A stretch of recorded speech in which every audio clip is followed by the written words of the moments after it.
Welcome, everyone. Good evening. My name is Monica Samantha Hernandez, and I'm an event specialist for adult programming with the Sonoma County Library. I want to thank you all for joining the library and the League of Women Voters of Marin and Sonoma County as they present a nonpartisan and unbiased look at the pros and cons of the 10 state ballot propositions and the 3 Sonoma County-wide measures that will appear on the November 5th ballot. Some housekeeping before we get started. We will be recording this presentation and adding it to the library's YouTube page as soon as possible. I also want to share that this library program was made possible by the library sales tax.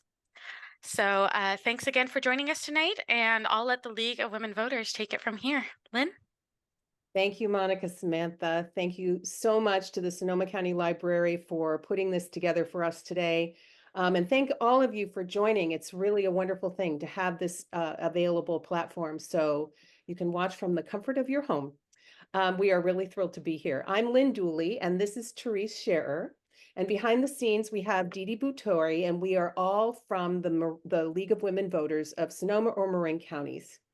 The League of Women Voters is a nonpartisan political grassroots organization that encourages informed and active participation in government, works to increase understanding of the voting process, and defends democracy. Yay! The League of Women Voters is nonpartisan, never supporting or opposing any political party or candidate. It's worth explaining that the League does advocate for or against policies in the public interest by establishing a League position. League positions are taken after rigorous study of an issue or a policy, and we then have, sometimes that study takes over years, and then we need member agreement and consensus in order to adopt the position.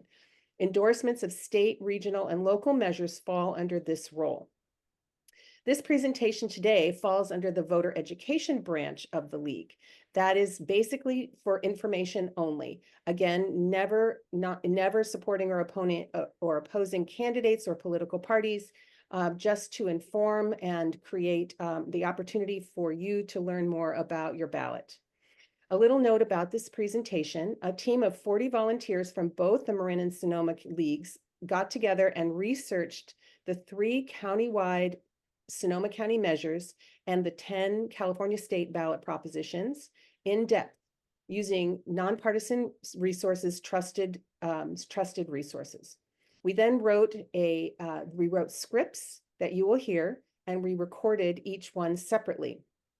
The format is basically a League format that has been in existence for many, many years for pros and cons. We start with a question that if you answer the question with a yes, you feel yes, then you would vote yes on the measure. If you answer no, then you would vote no. We then go on to give you a little background. We tell you what the proposal will change, and then we give you supporters and opponent information.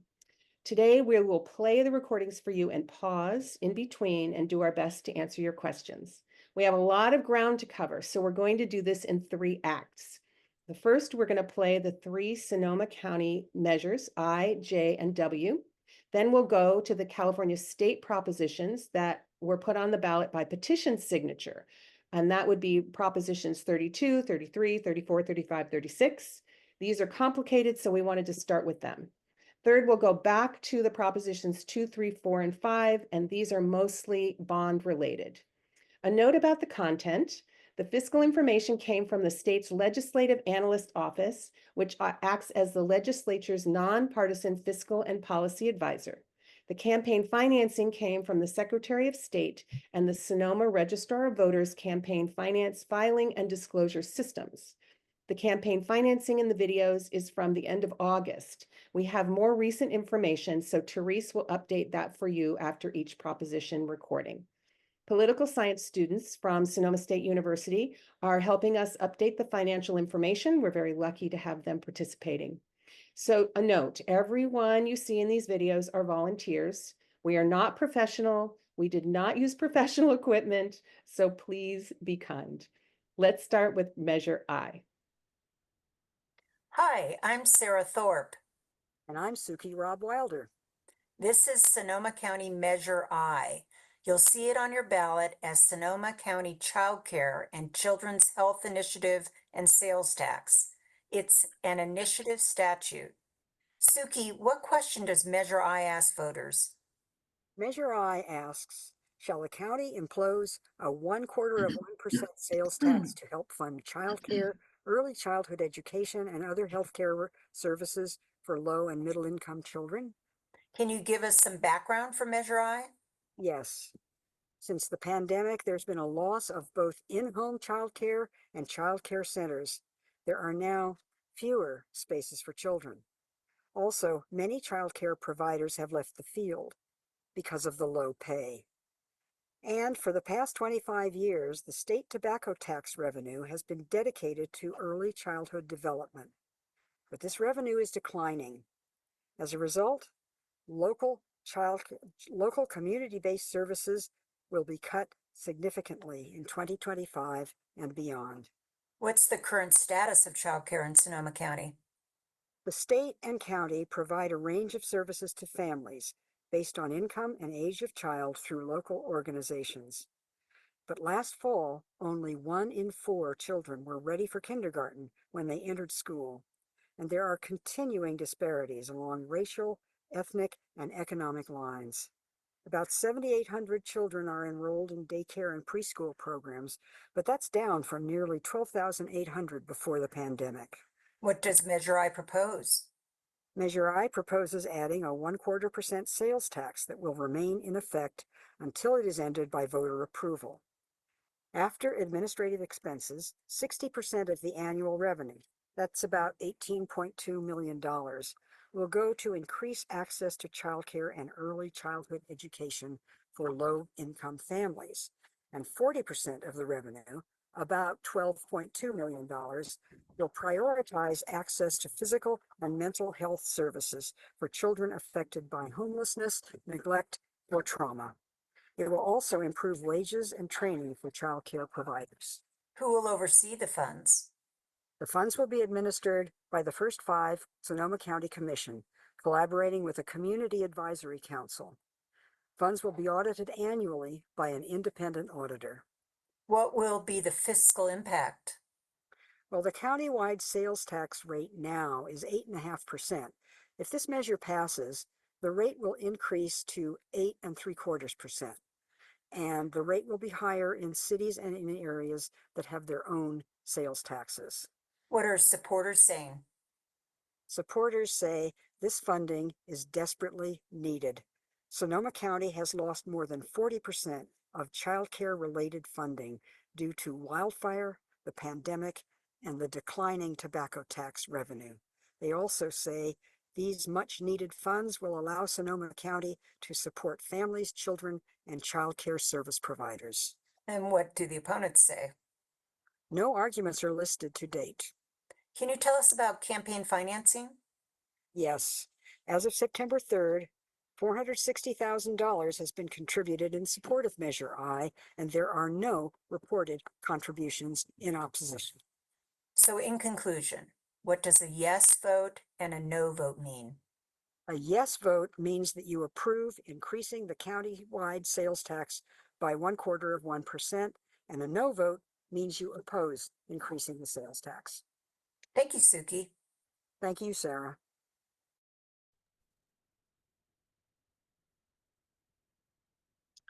The Sonoma County Registrar of Voters reports that as of September 26th, support for Measure I now totals 1.1 million, up from 460,000. The top contributors are the Heising Simons Action Fund, Supporters of Early Education at $225,000, Our Kids, Our Future, Sonoma County Children and Families Advocate at $125,000, and the Federated Indians of Great and Ranchera at $60,000. There is still no money raised in opposition.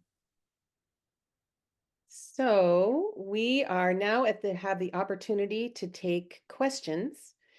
And while we're waiting for the questions to come in, I just wanted to clarify that one of the questions I get continually is the administrative expenses question. The video says that after administrative expenses, 60% of this additional revenue, which will go to increase childcare and early childhood education to low-income families, and 40% will go to prioritize physical and mental health care for children affected by homelessness, neglect, or trauma, as well as improve wages, and training for childcare providers. The administrative expenses is a very small, about less than 0.5%. So are there any questions? We do have one question in the Q&A. There are fewer children in preschool now, but is that a result of a declining population of children, at least partially? So that's a interesting question. There are many reasons why the fewer people are in childcare now, and that is related to the pandemic and the reason that childcare facilities have closed. So the number of children are impacted by the loss of all of the things that we just mentioned. Also, there is going to be transitional kindergarten available in 2025 to all children at the age of 4 and older, provided by the state of California. So enrollment should increase, and this money should help with that in supporting the people that would be joining, the kids that would be coming in. How's that for question? I'm fumbling a question. Any other questions? Thanks, Lynn. There's one here that I'm not sure we can answer, but has there ever been a proposed tax increase that no one opposed? That I don't know. I That's don't a good think we question. know. I don't know. Yeah. Okay. Any more? I do see one more here. Did I correctly hear this sales tax has no sunset date? That is, another proposition would be required to end it? Correct. There is no sunset date on this proposition. It would be until voters vote, until it gets put on a ballot again and voted off. This, by the way, this measure requires 55% of the vote to pass. Okay. Ready So for a couple more, or shall we move on? why don't we move on, and we'll come back to this if we have time. Okay.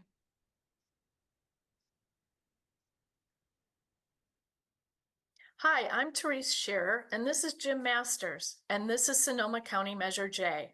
You'll see it on the ballot as Sonoma County Prohibition on Concentrated Animal Feeding Operations, CAFOs. It needs a simple majority to pass. Jim, what question does Measure J pose to the voters? Measure J asks, should concentrated animal feeding operations as defined by federal regulations be phased out in the unincorporated areas of Sonoma County? And what's the current situation around Measure J? Concentrated Animal Feeding Operation, or CAFO, is a term developed by the Environmental Protection Agency Clean Water Act to identify and prevent pollution risks to U.S. waterways. How are CAFOs classified? The EPA classifies CAFO operations as small, medium, and large based on the number of days animals are confined, herd or flock size, and method of waste discharge. What are the numbers of animals in CAFOs? A large CAFO for dairy cows is a herd of 700 plus. For poultry, a large CAFO can number 5,000 to 125,000, depending on type of poultry and manure handling system. Are there requirements for CAFOs in the county now? All dairies in the county with 200 cows or more must have a manure pool that captures waste runoff. The exact number of CAFOs in Sonoma County is in dispute. Who reviews compliance and what have they determined? The North Coast Regional Water Quality Board has determined that all Sonoma County CAFOs are currently in compliance with federal wastewater regulations for all types of animals. Are there any current regulations about animal confinement? Yes, voters approved a measure in 2018 that provides protection against continued confinement for veal calves, breeding pigs, and egg-laying hens. It is fully implemented. What does Measure J propose? Measure J would amend the county code to phase out existing CAFOs and prohibit future CAFOs in the unincorporated areas of Sonoma County. The Agriculture Commissioner would be required to assess each farm to determine if they qualify as a CAFO, work with the Society for the Prevention of Cruelty to Animals or another California-based animal welfare organization to establish best practices for phasing out CAFO, create job retraining programs for lost jobs, present an annual report on compliance of all aspects of the proposal to the Board of Supervisors. Would there be any penalties in the measure? Yes, Measure J would impose financial penalties for noncompliance. It would be a misdemeanor to retaliate against anyone who makes a good faith complaint. What is the fiscal impact? The Agricultural Commissioner estimates Measure J would cost $1.6 million in additional costs annually to oversee the 3-year phase-out period. Sonoma County Health and Human Services estimates it would incur $1.5 million in additional costs for employment-related services due to related lost jobs.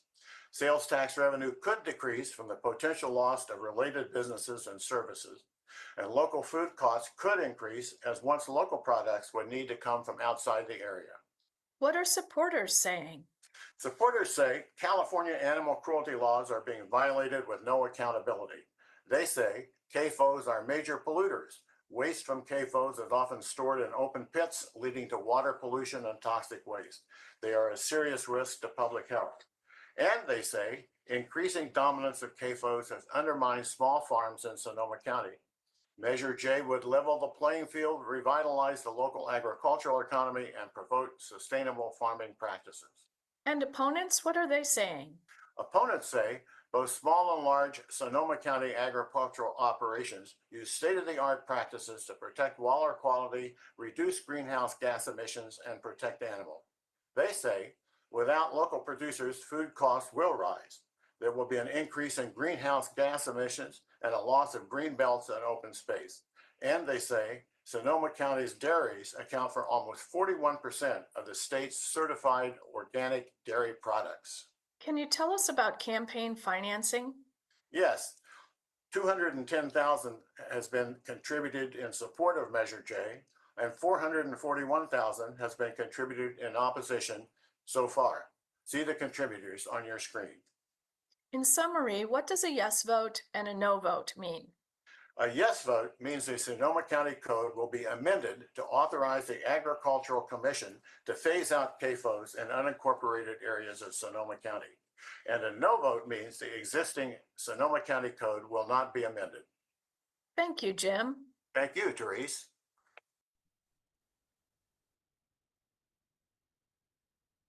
As of October 4th, support for Measure J totals $252,000.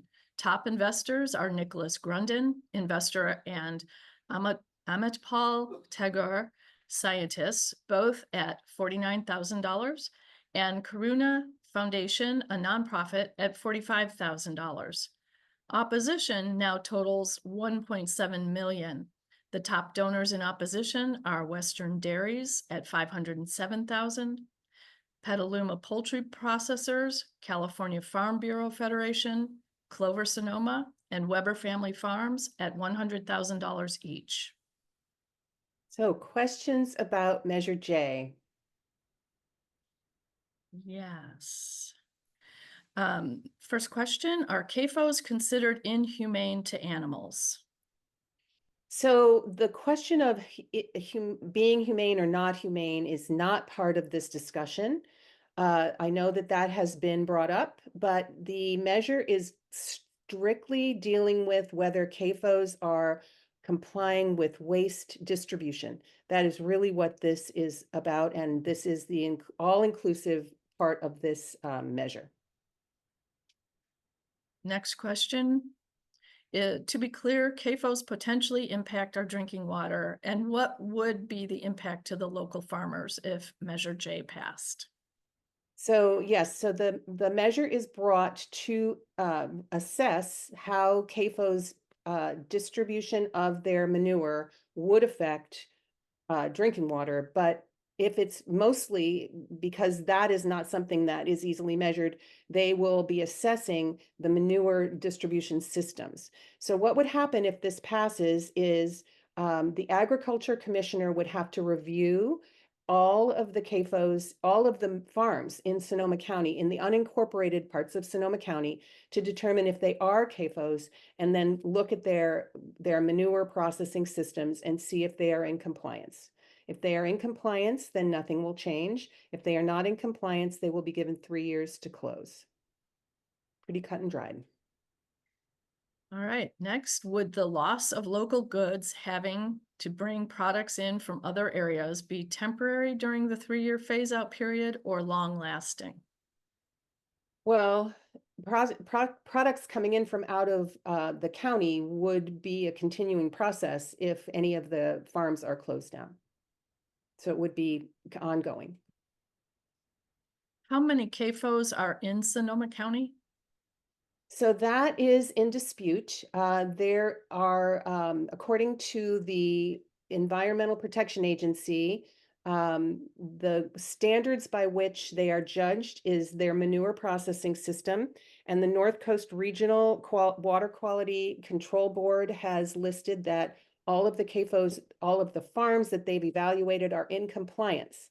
So while they have not evaluated every single farm in the county, they have not found a farm that is not in compliance, which would then they would not be qualified as a CAFO.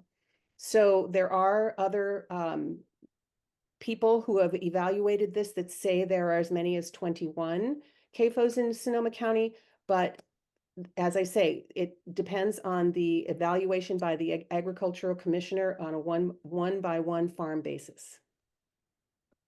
Okay, ready for a couple more, Lynn? Yeah. Okay, I'm hearing that most of the people behind this measure aren't from Sonoma County. Can you speak to that?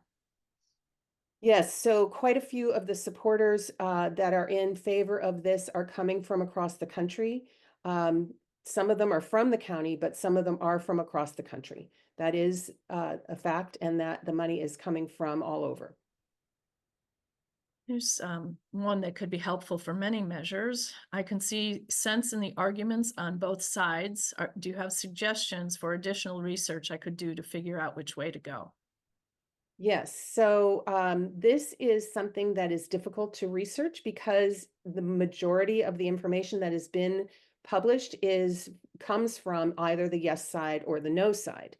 So what I would do is look at the measure itself, and then what we do is we look at we talk to the people who are the evaluators, the Environmental Protection Agency, the quality control boards, the dairy commissioners. We talk to those people, and that's where we got our information.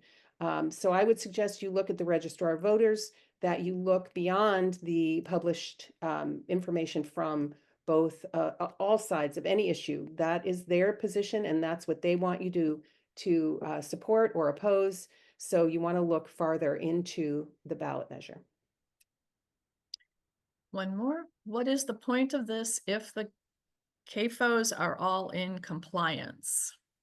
So the point of this is that the CAFOs have not all been evaluated, and therefore there may be some that are not in compliance. And the people who are supporting this feel that they have not all been evaluated and that this needs to be brought to fore.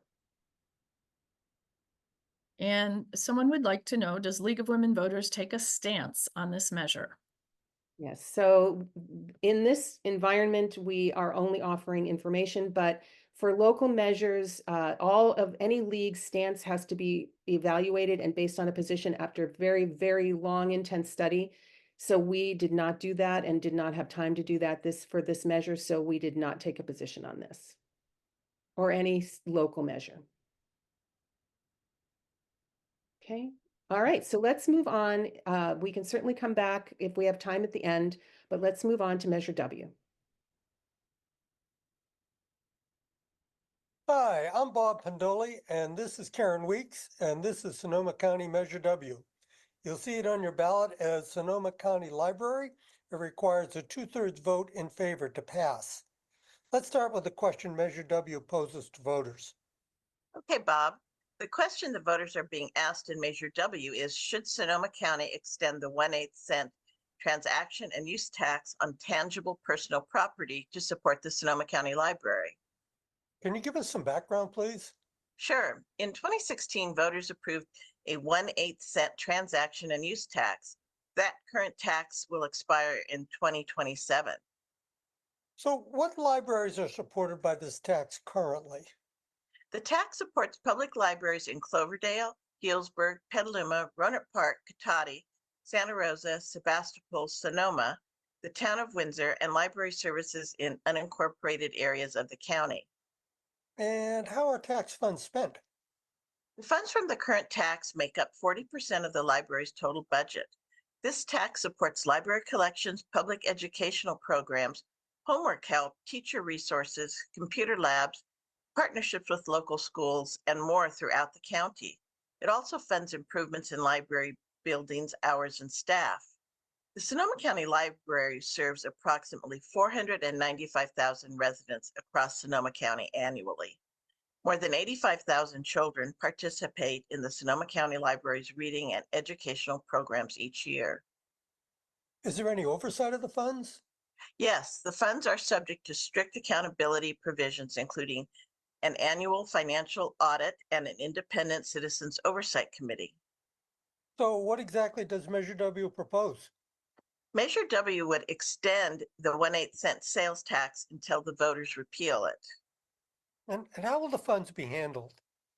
Proceeds from the tax shall be deposited into the county treasury in a separate special fund, which can only be used to maintain and enhance library services, materials, and facilities in Sonoma County. The funds cannot be used for any other purposes. Will the service area or the services provided change? It will continue to serve libraries in all Sonoma County cities and unincorporated areas. It will support library collections, educational programs, and classes for Sonoma County's school age and preschool children and more. It will improve access to local libraries and maintain aging library facilities. Will fund oversight change? No, the funds will continue to be subject to the same strict accountability, annual financial audits, and independent citizens oversight committee. So what are the fiscal impacts of Measure W?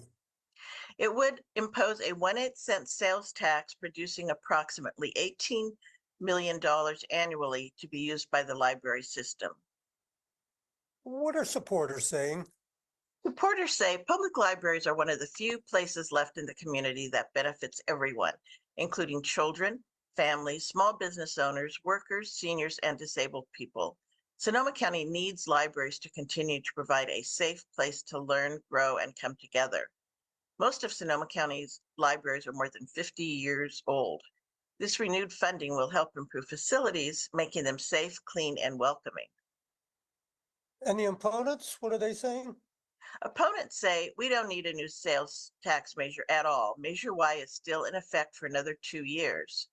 Measure W would extend indefinitely library management spending spree. They also say a better Measure W could be drafted that would take effect after Measure Y's sunset that places a time limit on sales tax funding and lets the public know in layperson's language where the money is being spent. We have plenty of time. What's the campaign financing for Measure W? No money has been donated for or against Measure W as of September 3rd, 2024. In conclusion, what does a yes vote and a no vote mean? A yes vote extends the existing county sales tax of 1/8 cent supporting Sonoma County libraries until repealed by voters. And a no vote means that the 1/8 cent sales tax supporting Sonoma County libraries will end April 1st, 2027. Thank you, Karen. You're welcome, Bob.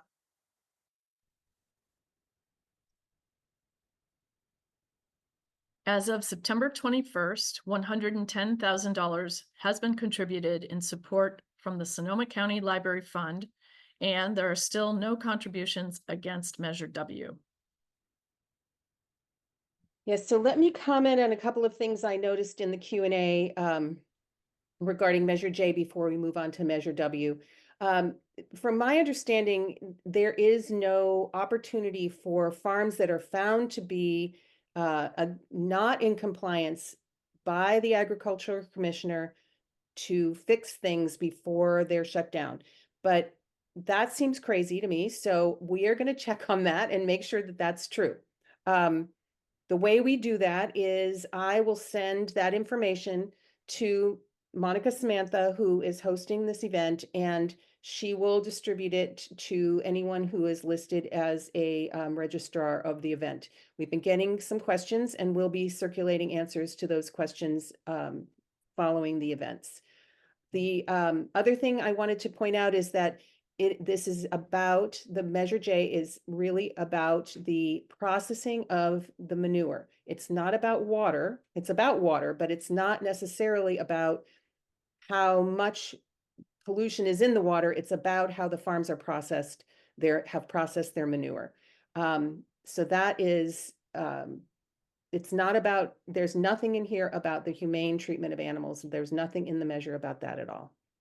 Okay, on to Measure W. Okay, so in Measure W, I just wanted to mention a correction Screwed on you the, up. Sorry, my behind the scenes wonderful woman thought we were moving on to the next measure, but we're just moving on to the questions about this measure. Sorry, Dee Dee. yes, and to make one correction about what I mentioned on the updates on the contributions, the 110,000 was contributed in support from the Sonoma County Library Foundation rather than foundation. All right, so a couple of questions we have here for Measure W. Can you please define transaction and use tax? Okay, so yes, I can. The basic California definition is anything that has been assembled or is for sale. So it's basically sales tax. Anything that you would pay sales tax on, that's what this would apply to. And just so you know, there is a Measure Y that was passed a few years ago that put this tax on our transactions. So this tax exists now as Measure Y. It will end at the end of 2026. Measure W extends it. There's no overlap. It is not a double tax. And what you pay now for tax as tax for your goods and services will not change. And if they extend this, it will just stay the same. If we don't extend this, it will drop off at the end of 2026. Okay, any other questions on Measure W? Yes, if we vote yes, does anything change? Like no new tax? Yeah, so if we vote yes, nothing changes because it exists currently. This tax is currently in our system from Measure Y. So nothing will change. If we vote no, then that tax would drop off. If Measure W were to be deferred and revisited around the time of the aforementioned sunset, what kind of efforts would it take to put it back on the ballot? We'd have to do this all over again. This would have to be put on the ballot. It would have to be positioned to voters, and voters would have to vote on it. So that is the same thing that's happening now would have to happen then. It's happening now because planning needs to happen, and some of the money would go towards refurbishing buildings, and that is a process that takes more than the 2 years that is left. And also because this needs 2/3 of the vote, 2/3 majority, 2/3 of the vote to pass. And because a presidential election is a large turnout election, there's more of an opportunity for that to happen. That's why the library put it back on now. And a Okay. clarification question, is it 1/8 cent or 1/8%? It's 1/8 cent, 1/8 cent, 1/8 cent transaction and use tax. That's what it says. Okay. Okay. And what percentage? What is the percentage if it's passed based on current tax? So it would stay current tax. In Santa Rosa, the sales and use tax is 9 3/4%, and it would stay the same. And this measure needs 2/3. It needs 2/3 of the vote to pass. Okay, so let's move on to Proposition 2. Hi, I'm Karen Weeks, Hi, I'm Sarah Thorpe. and this is California State Proposition 32. You'll see it on your ballot as raises minimum wage. It is an initiative statute. So Sarah, what does Proposition 32 pose to California voters? Prop 32 poses the question, should California raise the state minimum wage for all employers to $18 per hour by 2026 and thereafter adjust the rate annually based on inflation? What's the current situation, Sarah? Since January 2024, the California state minimum wage is $16 per hour for all businesses except fast food restaurants, which is $20 per hour. State law can set higher minimum wages for employers in some industries. For instance, healthcare has specific laws regarding minimum wage increases depending on the size of the employer, the type of facility, etc. What does Prop 32 propose? In 2025, this proposition would increase the minimum wage from $16 per hour to $18 per hour for employers with 26 or more employees. Employers with 25 or fewer employees would have to pay a minimum wage of $17 per hour.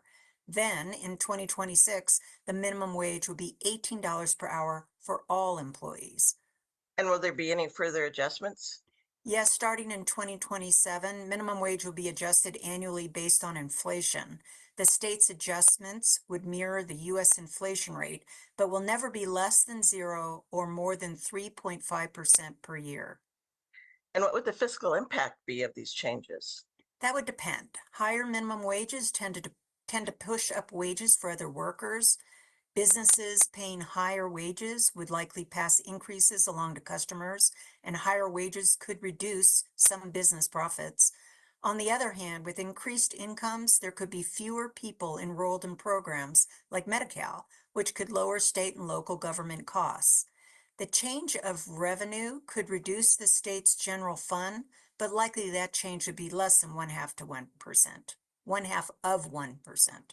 And what do supporters say about Prop 32?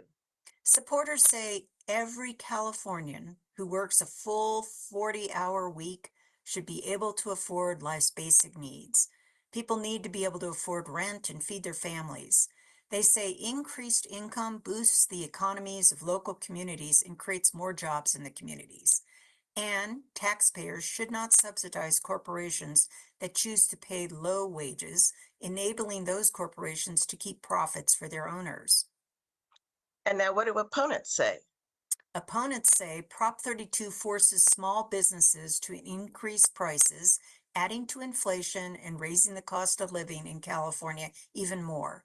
They say Prop 32 costs jobs with the greatest impact on teens and people of color in entry-level jobs. And they say the market, not politicians and bureaucrats, ought to dictate the financial growth and success of working men and women in California. What does the campaign financing look like for this proposition?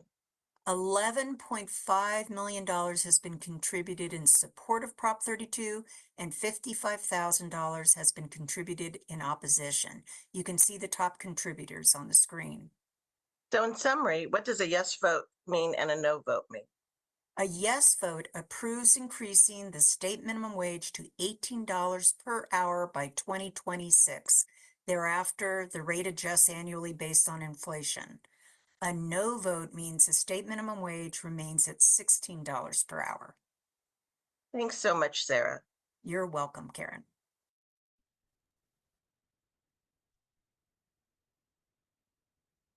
As of October 1st, total support is still 11.5 million.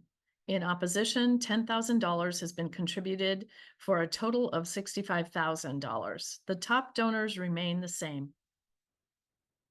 Yes, and just so to clarify, the current minimum wage also does get adjusted for inflation every year, as would the new $18 should it go through. Any questions on Proposition 2? I'm sorry. 32. 32, sorry. I'm Yep. not seeing anything in the Q&A. Okay. All right, so let's move on to 33. Hi, I'm Mary Topliff, And I'm Regina Bianucci-Russ. and this is California State Proposition 33. You'll see it on your ballot as expands local government's authority to enact rent control on residential property. It is an initiative statute. Hi, Regina. What question does Prop 33 pose? Prop 33 asks the question, should the state law that limits rent control for certain types of property be repealed? And should the state limit the initial rent for first-time tenants in all types of housing? What's the current law behind Prop 33? And what's the situation? Rental housing is expensive in California because there's not enough housing for everyone who wants to live here. About 1/4 of Californians live in communities with local rent control. In 1995, the state passed the Costa-Hawkins Rental Housing Act. This act limited local rent control laws from applying to single-family homes, condominiums, and housing occupied after February 1st, 1995. Rent control currently only limits rent increases on existing tenants, thereby allowing landlords to reset the rent for a new tenant. What does Prop 33 propose? Prop 33 would repeal the 1995 Costa-Hawkins Rental Housing Act, which prohibits laws imposing rent control on certain housing. Repealing this act would allow local rent control laws to apply to any housing. Are there any other impacts of Prop 33? Yes, the proposition would allow cities and counties to limit the initial rental rates that landlords may charge new tenants in all types of housing. So are existing rental control laws changed? No, the proposition itself does not make any changes to existing local rent control laws. Generally, cities and counties would have to take separate actions to change their local laws. The state would be prohibited from taking future laws to limit local rent control. What would the fiscal impact be? The fiscal effects would depend on how many properties end up being covered by local rent control and how much rents are limited. These things would be decided by future actions of local governments and voters. If local rent control laws expand, local governments could have increased costs to carry out these laws. These costs could range from a few $1 million to tens of millions of dollars annually. These costs likely would be paid for by fees on landlords. And what are some of the situations that would impact these fiscal effects? Well, some renters could move less often. Some renters who live in properties covered by rent control could spend less on rent in the future. Some renters who live in properties not covered by rent control could spend more on rent. Landlords could sell their properties to new owners who would live there instead of renting it out, resulting in fewer homes available to rent. And property tax revenues for cities, counties, special districts, and schools could decline because landlords might not want to pay as much for these properties, devaluing rental housing, thus reducing the amount of property taxes paid by landlords. So what do the supporters say? Supporters say that the affordable housing crisis is destroying the California dream. Nearly 1 million people have left California in the last 5 years. This crisis will only get worse as young, talented people leave and the needy remain. They say that even if you're not a renter, your quality of life and the value of your property are still harmed by the housing crisis. And every city should decide for themselves whether or not they need rent control and which types of property that rent control would apply to. So what do the opponents say? Opponents say that rent control is complicated and leads to unintended consequences. The Legislative Analyst's Office, a nonpartisan government agency, says this initiative could lower the property values on homes.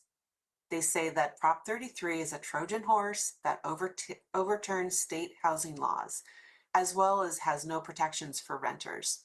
This ballot language was challenged by the Yes for Prop 33 campaign, but was affirmed in court.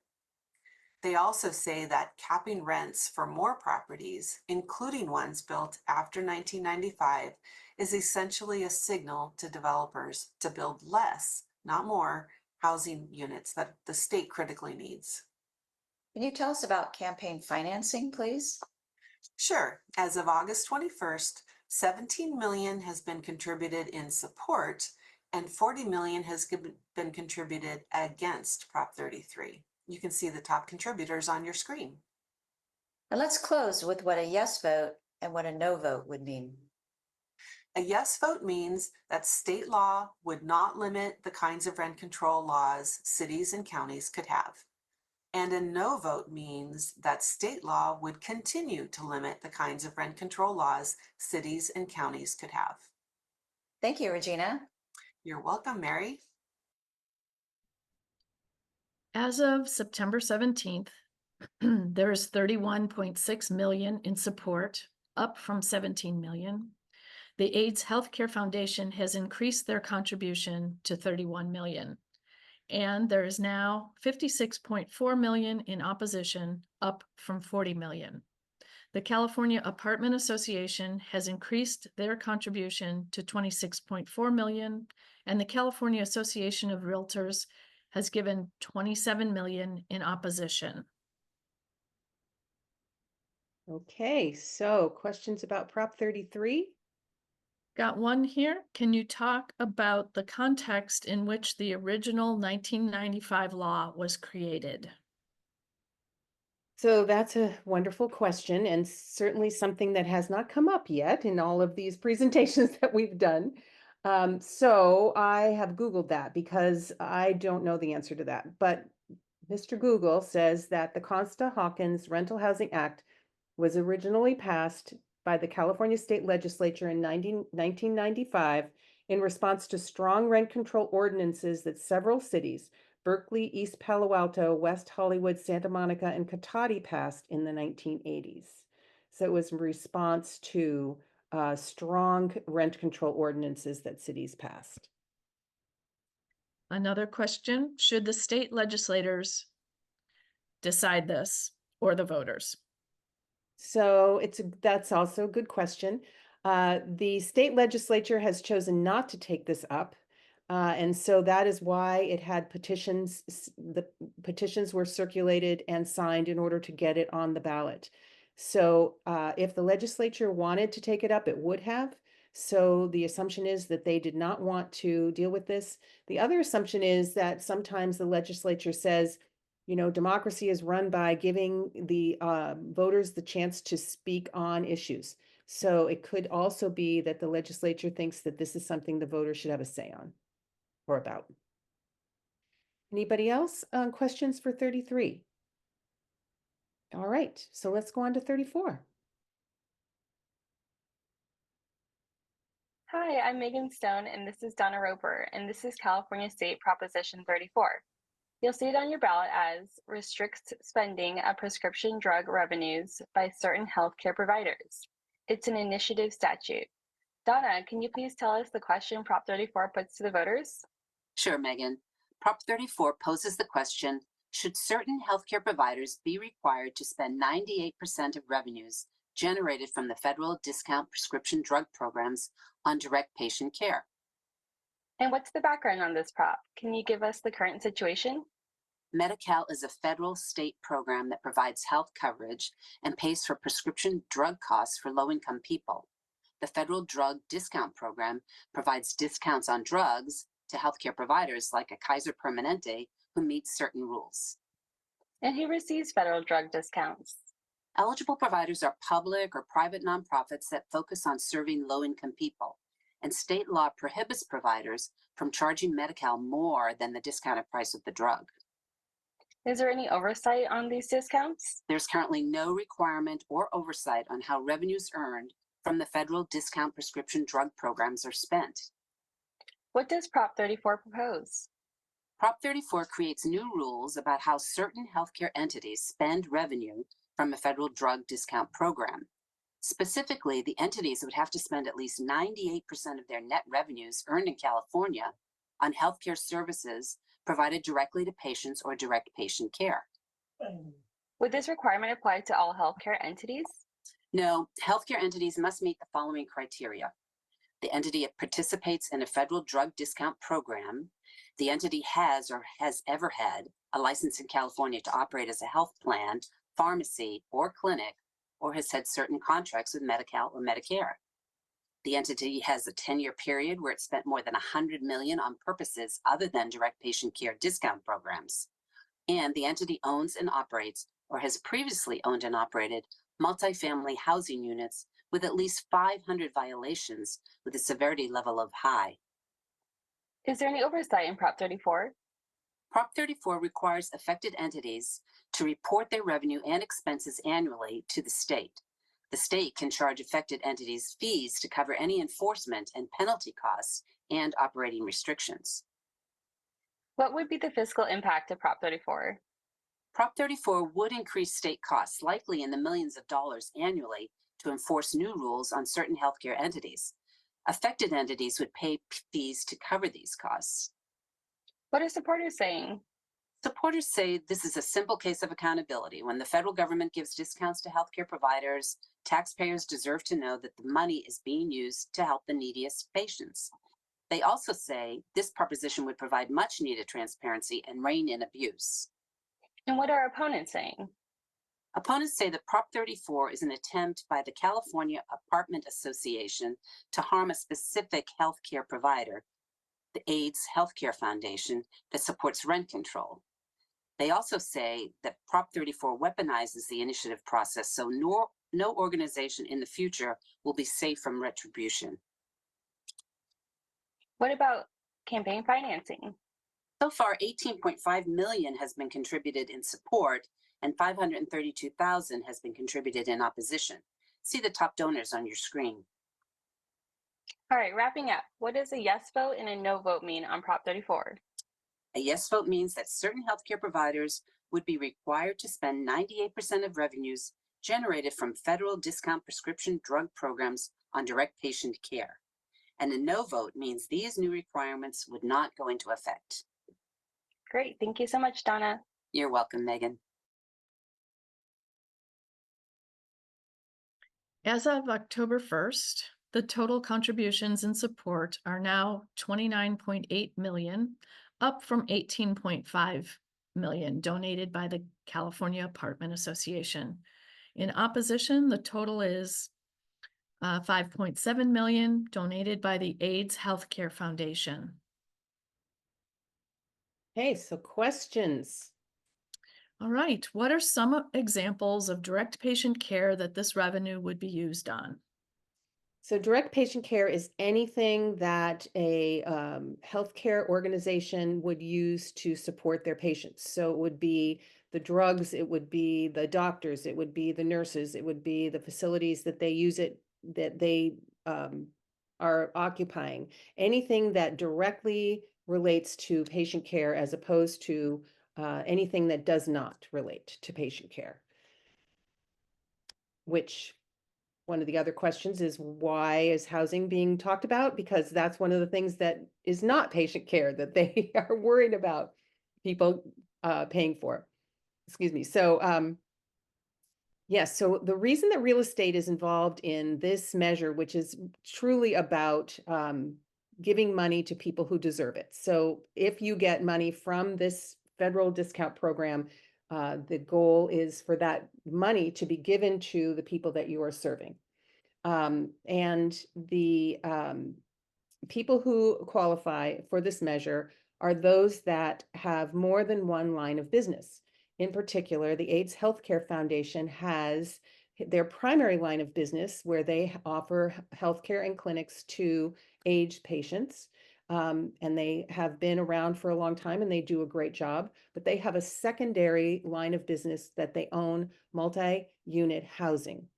And in the past, there's an alleged assumption that they use more of the money they get from their discount drug program from the federal government to support their housing and campaigning for the support or opposition to keep their housing the way they want it than they do on their direct patient care.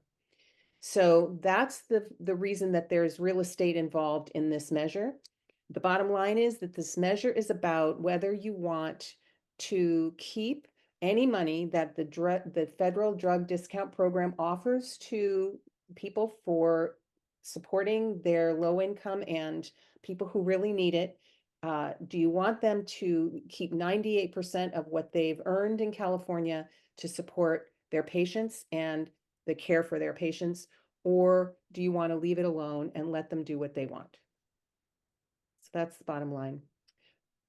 Any other? Do we have an estimate of about how many entities in the state would be impacted by this measure?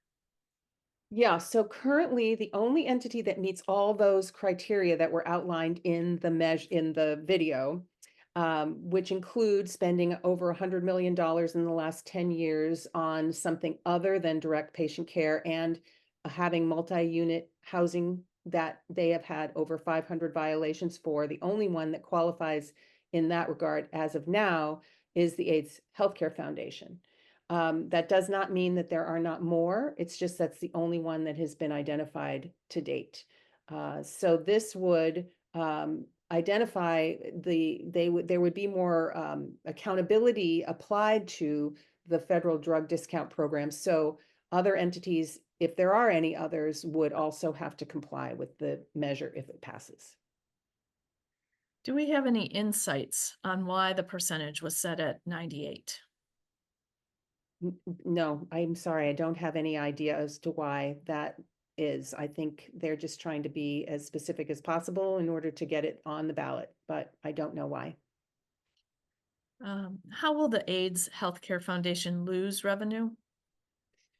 So the AIDS Healthcare Foundation won't actually lose revenue because this federal drug discount program gives them this money. They qualify for the money. They earn the money by getting the drugs, buying the drugs from the federal government and then selling them for more. And then the difference is what goes into their pockets. So they won't lose any money on this. They just won't be able to spend it on anything other than their main line of business, which is their AIDS healthcare patient care.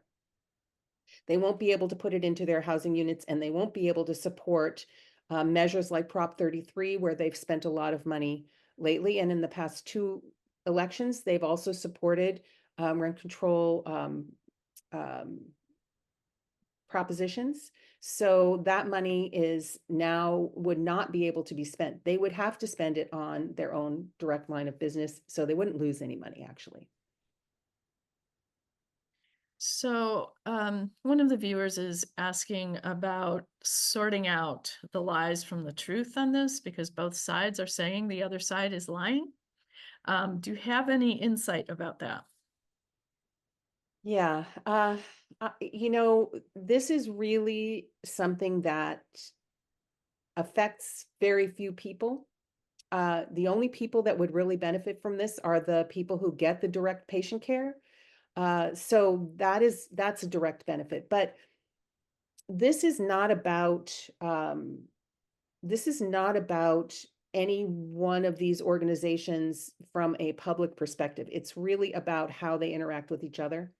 So what they say is what they say. It's like when you get your voting booklet and you read what does somebody who supports it and somebody who opposes it, you're getting their perspective. You're not getting necessarily the facts. You're getting what they want you to know to follow their lead. If they're supporting it, they want you to support it. If they're opposing it, they want you to oppose it.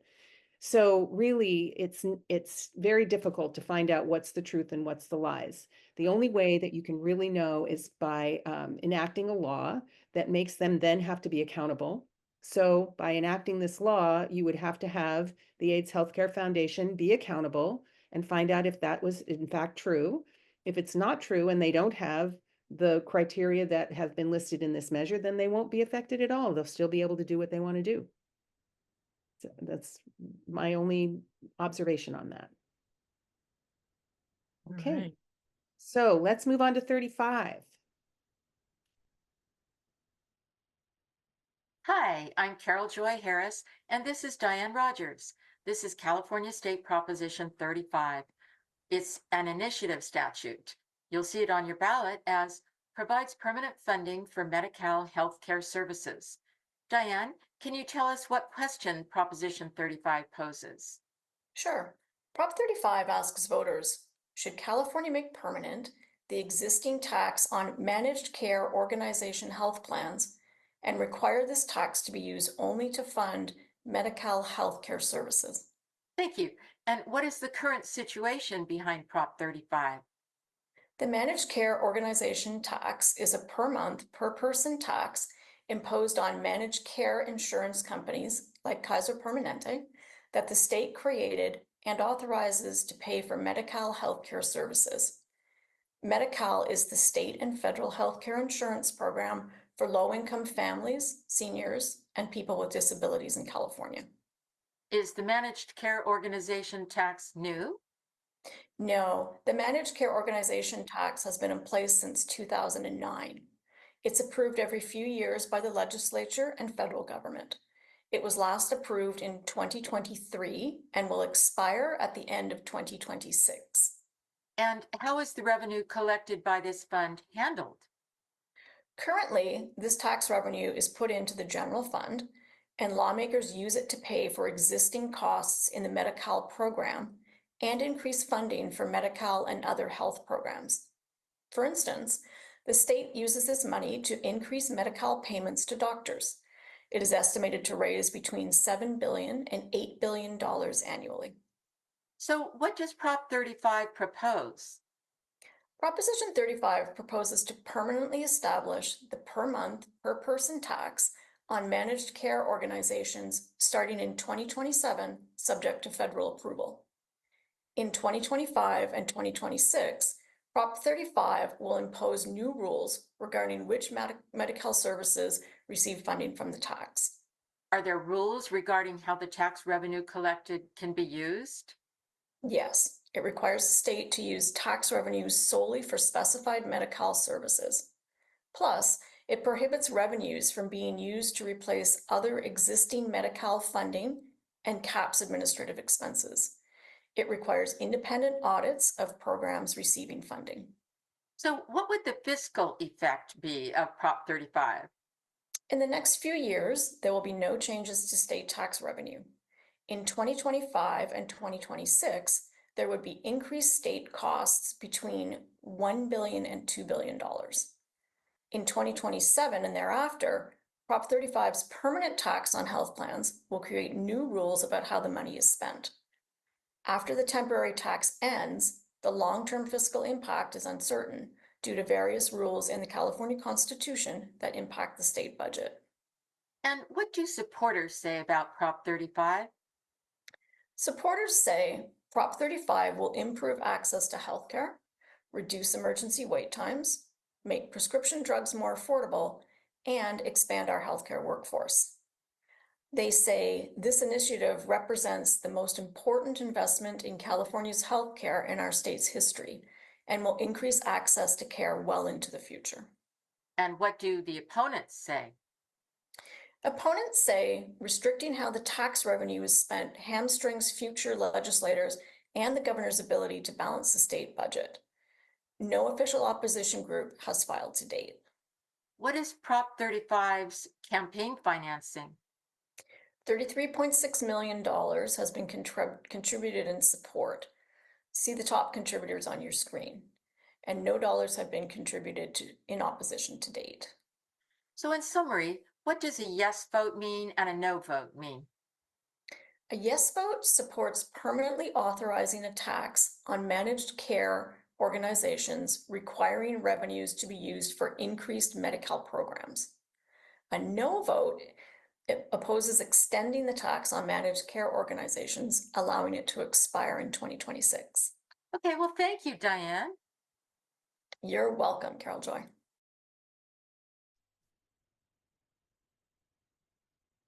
As of October 1st, a total of $49 million has been contributed in support. The California Association of Hospitals and Health Systems has increased their donation to $15 million. Global Medical Response has contributed $13 million, and the California Medical Association has increased their contribution to $10 million. There are still no contributions in opposition. So let's address questions for 35 while it's fresh in your mind, and then I'd like to go back and address some of the additional questions from 34. So let's start with anything from 35. Therese? Yes, I believe this is for 35. Since it's been approved by the legislature periodically in the past, why are we, the voters, being asked to approve it now?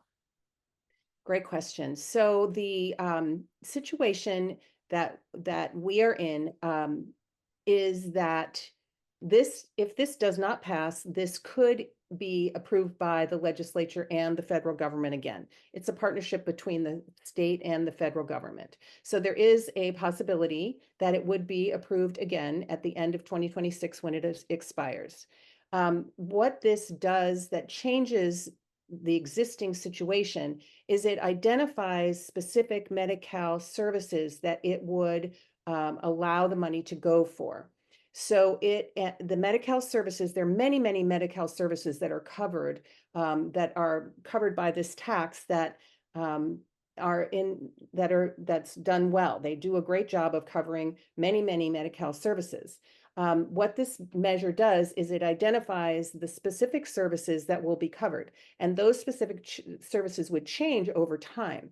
What it doesn't allow is for when a specific Medi-Cal service is identified and the general, some other need comes up in the budget, this Medi-Cal money cannot be moved into the budget in other areas. So it keeps all the money in Medi-Cal services. So currently, if something comes up that needs money, this is a pot that has often been taken from to support that other service. This would keep all the money in Medi-Cal services. It would move it around amongst Medi-Cal services, but it would disallow the government from moving things out, which is why in the fiscal impact, you see that it could cost money, because really it's not, the tax is on insurance companies, it's on Kaisers, and it's not coming from anyone in the state, it's coming from the insurance companies. But the reason it could cost money is because instead of moving things out to pay for other parts of the budget, they would have to pay for that some other way. And that would be how it would impact fiscally. Hope that helps. Anything else? Okay. Yep, there's a couple more. If this fails and the tax expires, will the legislature weigh in? So the legislature may decide to renew this again, and they probably, I mean, I don't know if they will or not. My impression personally is that they would do it again.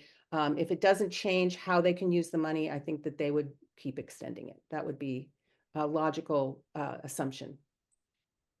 And someone is suggesting that the government handbook says the tax expires in 2027 rather than 2026. Sorry, that's probably true. I apologize. I got that wrong. Okay.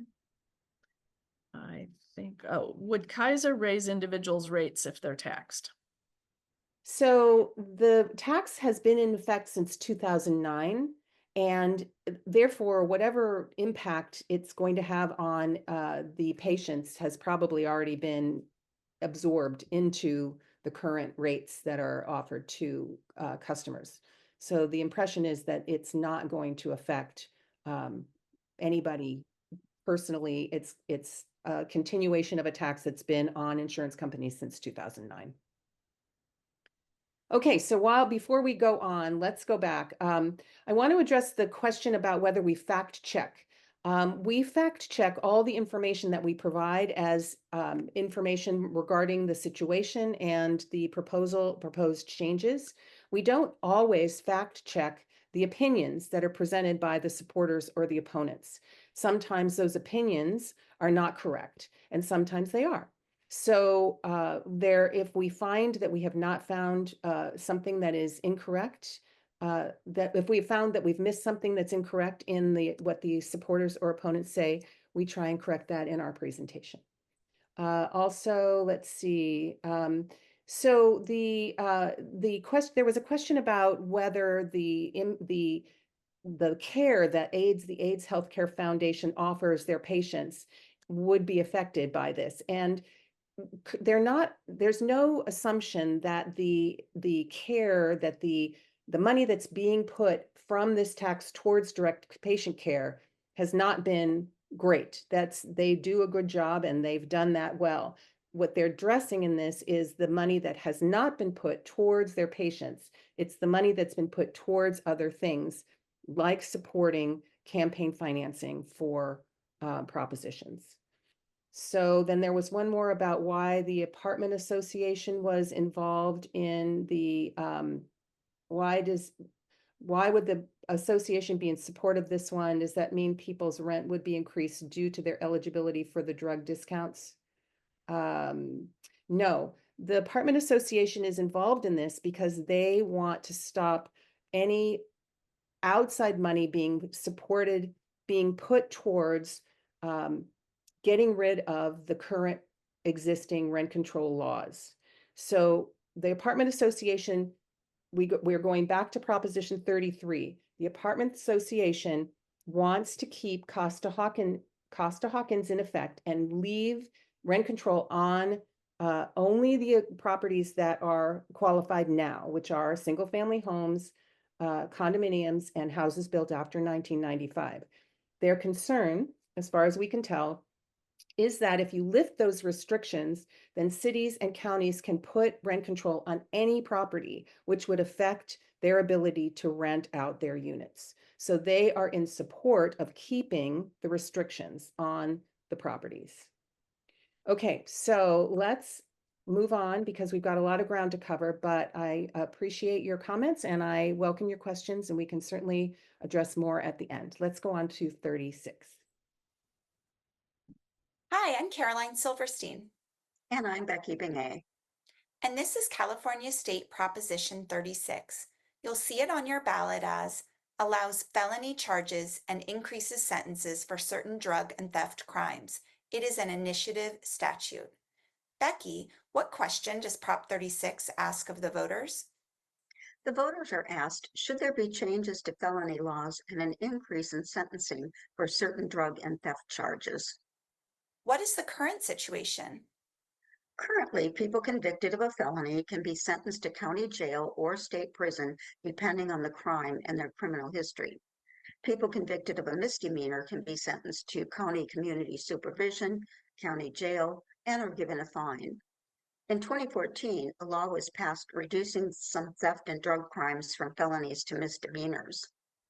Can you give us an example? Sure. Shoplifting items worth less than $950 and drug possession became misdemeanors. If these are nonviolent crimes, the people convicted of these crimes serve time in county jail or receive probation rather than serving time in prison. So what does Prop 36 propose? Proposition 36 would change punishments for some drug and theft crimes in 3 ways. First, it would change some misdemeanors to felonies and increase those sentences. For example, theft of items worth $950 or less would become a felony if the person has 2 or more related past convictions. Enhanced penalties could be imposed if an offender steals, damages, or destroys property by acting together with 2 or more other offenders or by causing losses of $50,000 or more. The value of the property stolen in multiple thefts could be aggravated so that a felony can be charged. What other changes are proposed? Second, sentencing for fentanyl, cocaine, heroin, or methamphetamine possession could be lengthened and would earn felony sentences to be served in state prison and not in county jail. People convicted of possession of these drugs with 2 or more past convictions for related drug crimes could be charged with a treatment-mandated felony. What is a treatment-mandated felony? Offenders would receive mental health or drug treatment and be offered shelter, job training, and other services. If treatment is successfully completed, the charges would be expunged and there would be no jail time. If refused or failed, the offender would get up to 3 years in state prison. You mentioned Prop 36 would change things 3 ways. Yes, third, it would require warnings to convicted hard drug dealers and manufacturers that they could be charged with murder if they continue to traffic in hard drugs and someone dies as a result. What would be the fiscal impact? Increased criminal justice system costs could potentially be in the low hundreds of millions of dollars annually, primarily due to an increase in state prison population. Increased local criminal justice costs potentially in the tens of millions of dollars annually due to court-related county jail, community supervision, and court-mandated health and drug-related workload. What are the supporters saying? Supporters are saying this bill would reduce much needed accountability for repeat offenders. And there's a need to discard the pieces of the 2014 law that are making it harder for public safety officials to keep our communities safe. And what are opponents saying? So opponents say this ballot measure would cost billions of dollars by increasing the prison population during a time when California is already dealing with budget deficits. And this is a huge step backward that will do nothing to make our communities safer, line the pockets of for-profit prison corporations, and take funds away from successful rehabilitation and recidivism programs. Can you tell us about campaign financing? Sure, $9.9 million has been contributed in support, and $1.3 million has been contributed in opposition. See the top contributors on your screen. In conclusion, what does a yes vote and a no vote mean? A yes vote would approve changing certain drug and theft charges to felony laws and increasing sentencing. A no vote would oppose changing certain drug and theft charges to felony laws and increase sentencing. Thank you, Becky. You're welcome, Caroline. Contributions in support are up to $13.2 million from $9.9 million. The top contributors have remained the same. Total contributions in opposition are now $3.2 million.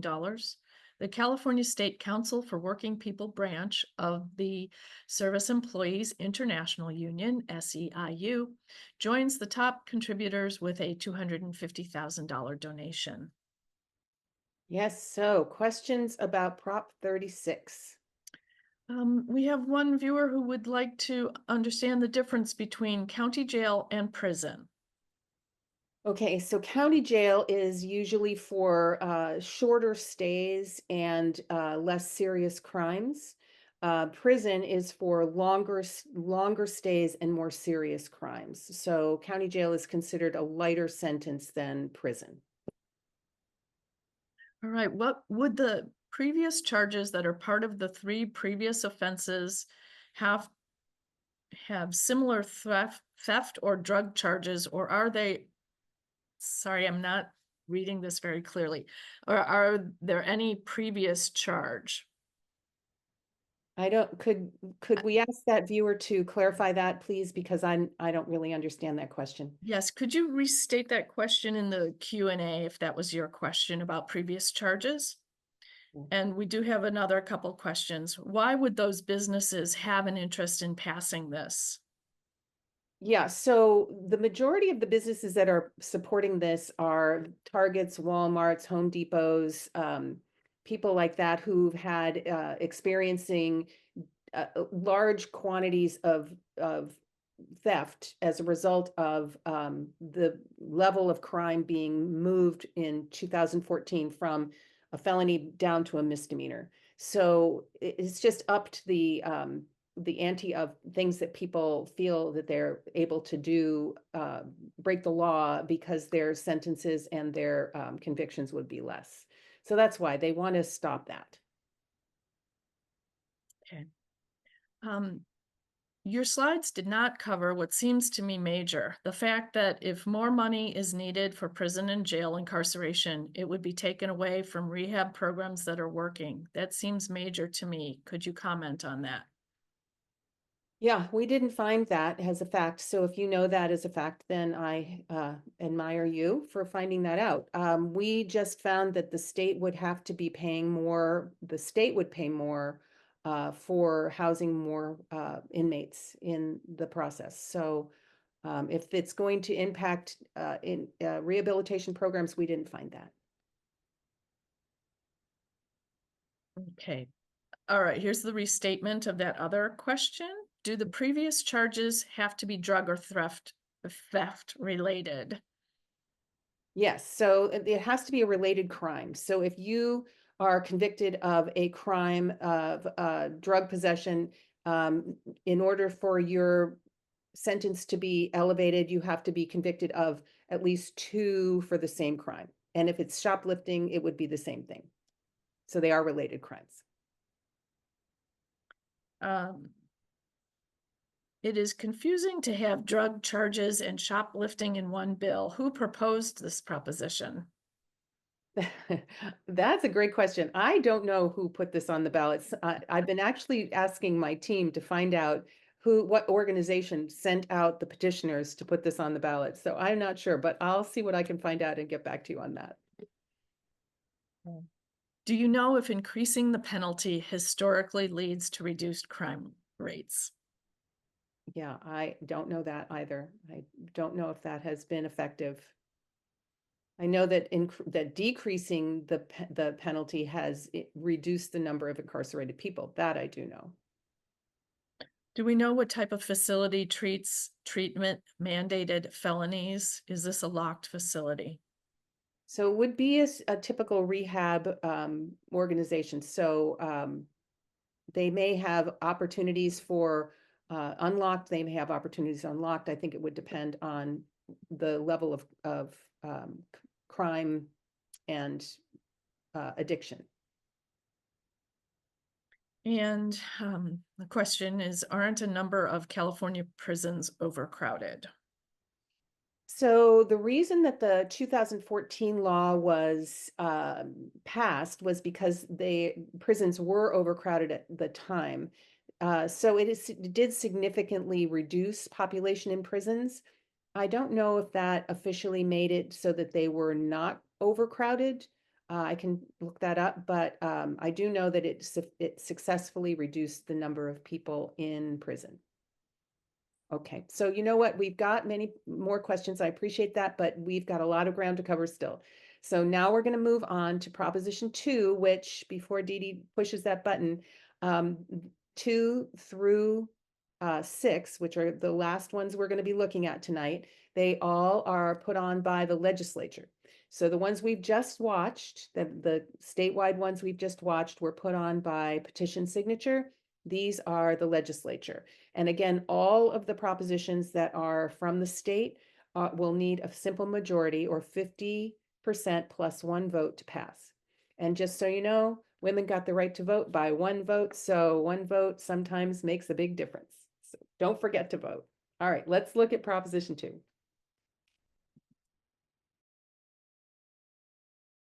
Hi, I'm Becky Bingay. And I'm Carol Joy Harris. And this is California State Proposition 2.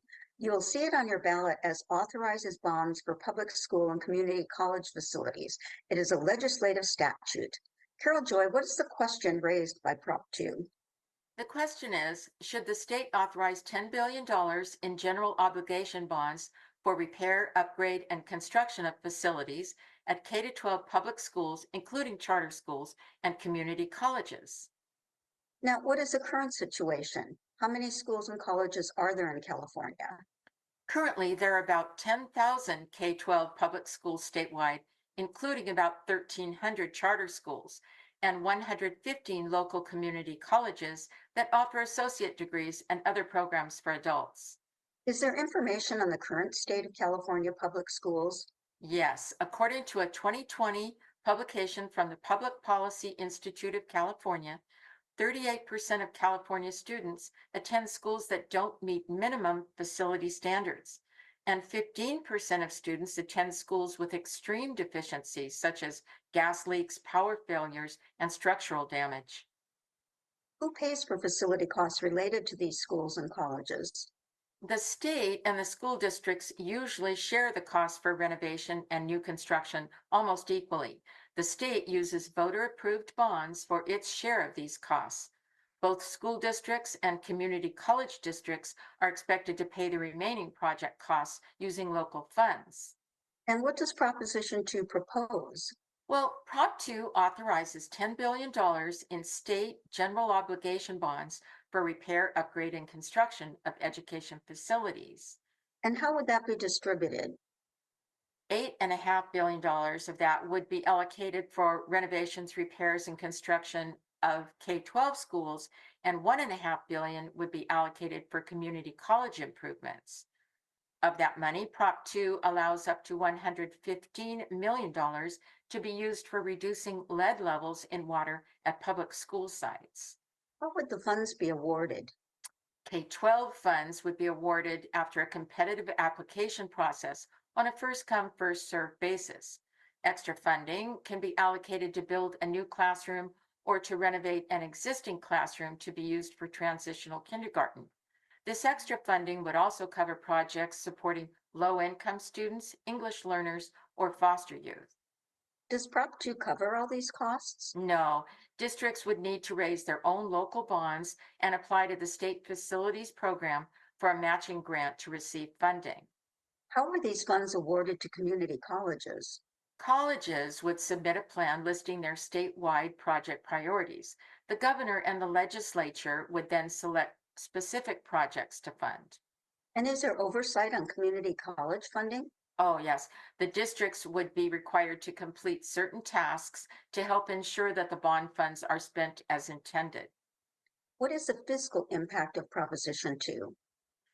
There would be increased state costs of about $500 million annually for 35 years to repay the bond. Payments would be made from the state general fund.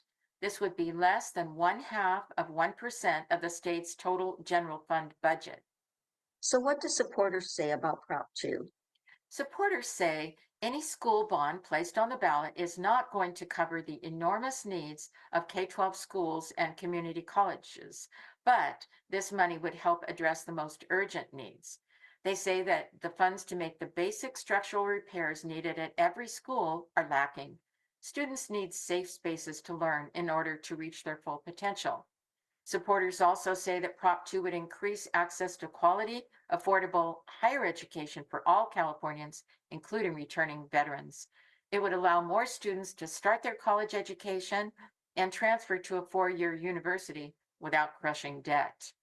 And what do opponents say? Opponents say bonds are borrowed money that must be paid back, plus interest, even if that means cutting vital programs to do it. They say that children in school today would be drowning in new debt for decades if Prop 2 passes. Opponents also say that it's reckless to borrow billions more to pay for more school buildings when district enrollment is declining in both K-12 public schools and community colleges. Now, Carol Joy, can you tell us about campaign financing? Sure, Becky.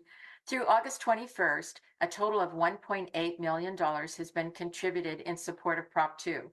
You can see the top contributors there on your screen. And in opposition, no contributions have been filed to date. In conclusion, what does a yes vote and a no vote mean? Okay, a yes vote supports issuing the $10 billion in bonds for repair, upgrade, and construction of public education facilities. And a no vote opposes issuing this $10 billion in bonds. Thanks, Carol Joy. You're welcome, Becky.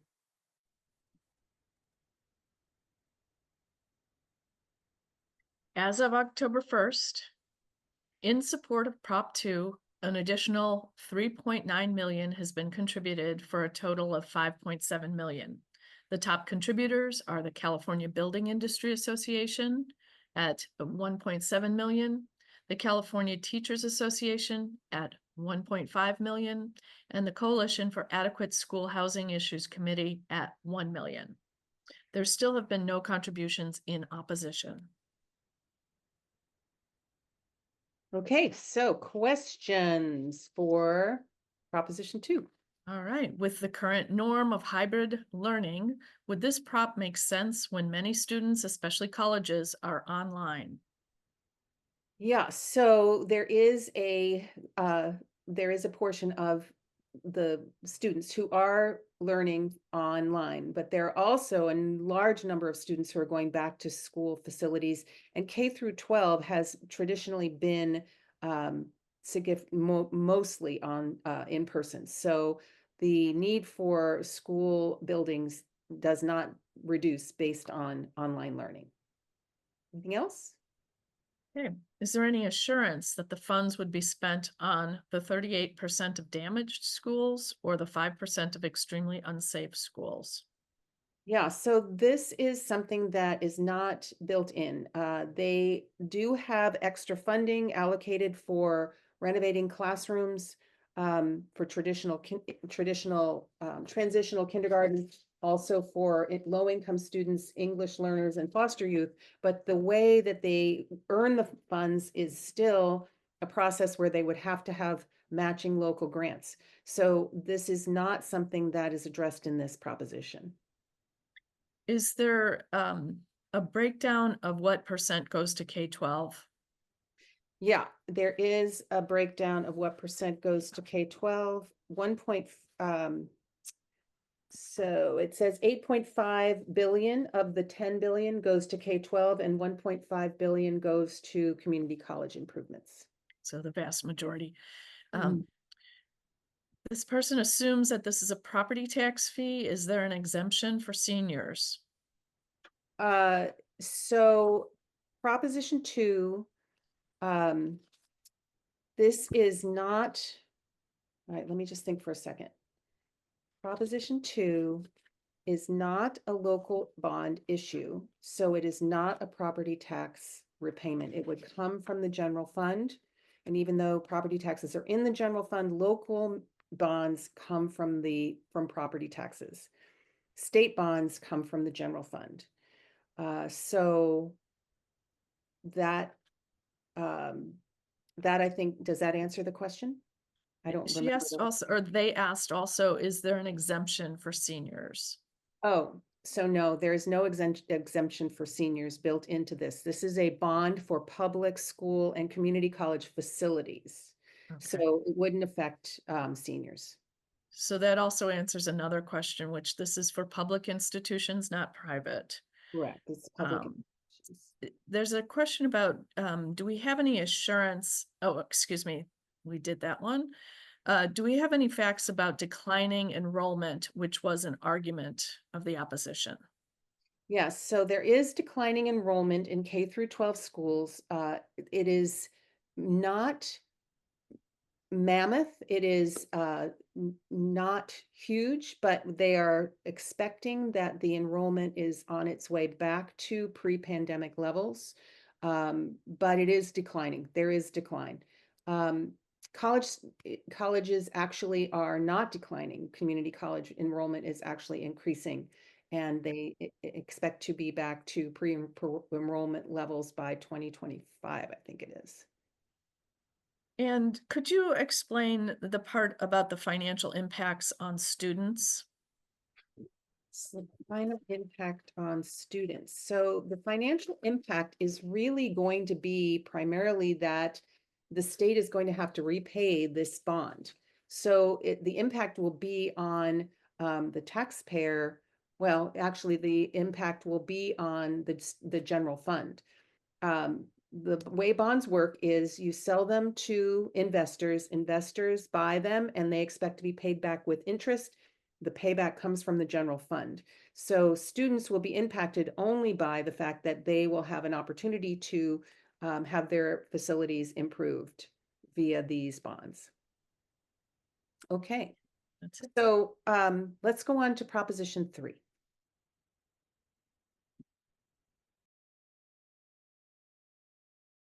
Hi, I'm Suki Rob Wilder. And I'm Carol Joy Harris. And this is Proposition 3. You'll see it on your ballot as a constitutional right to marriage. It's a legislative constitutional amendment.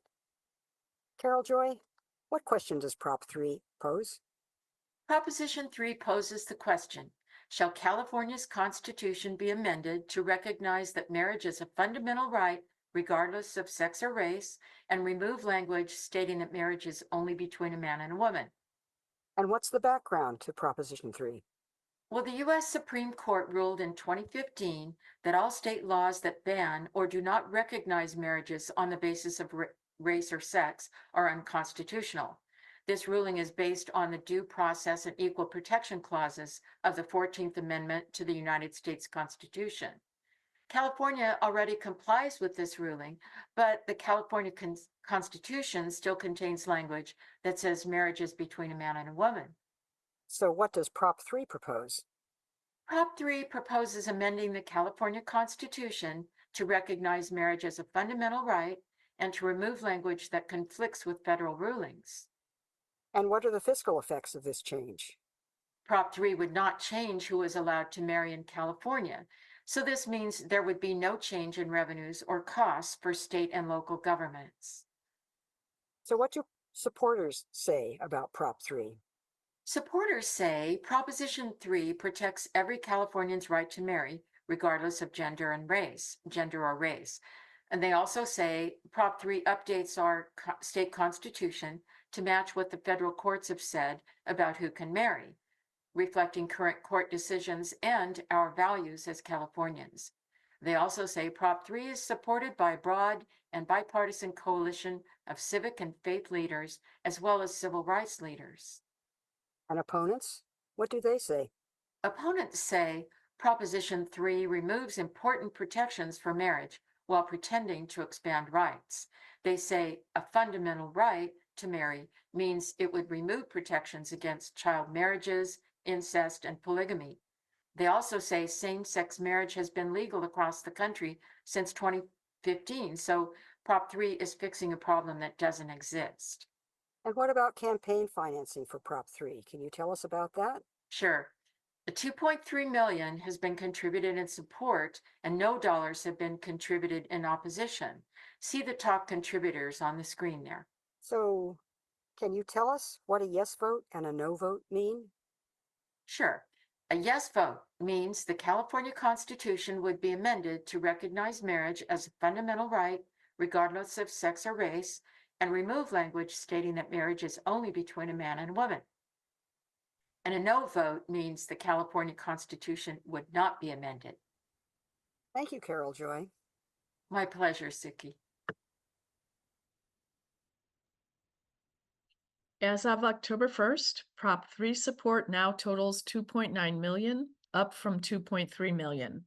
California Teachers Association Issues PAC added 200,000 and is the only addition to the top contributors.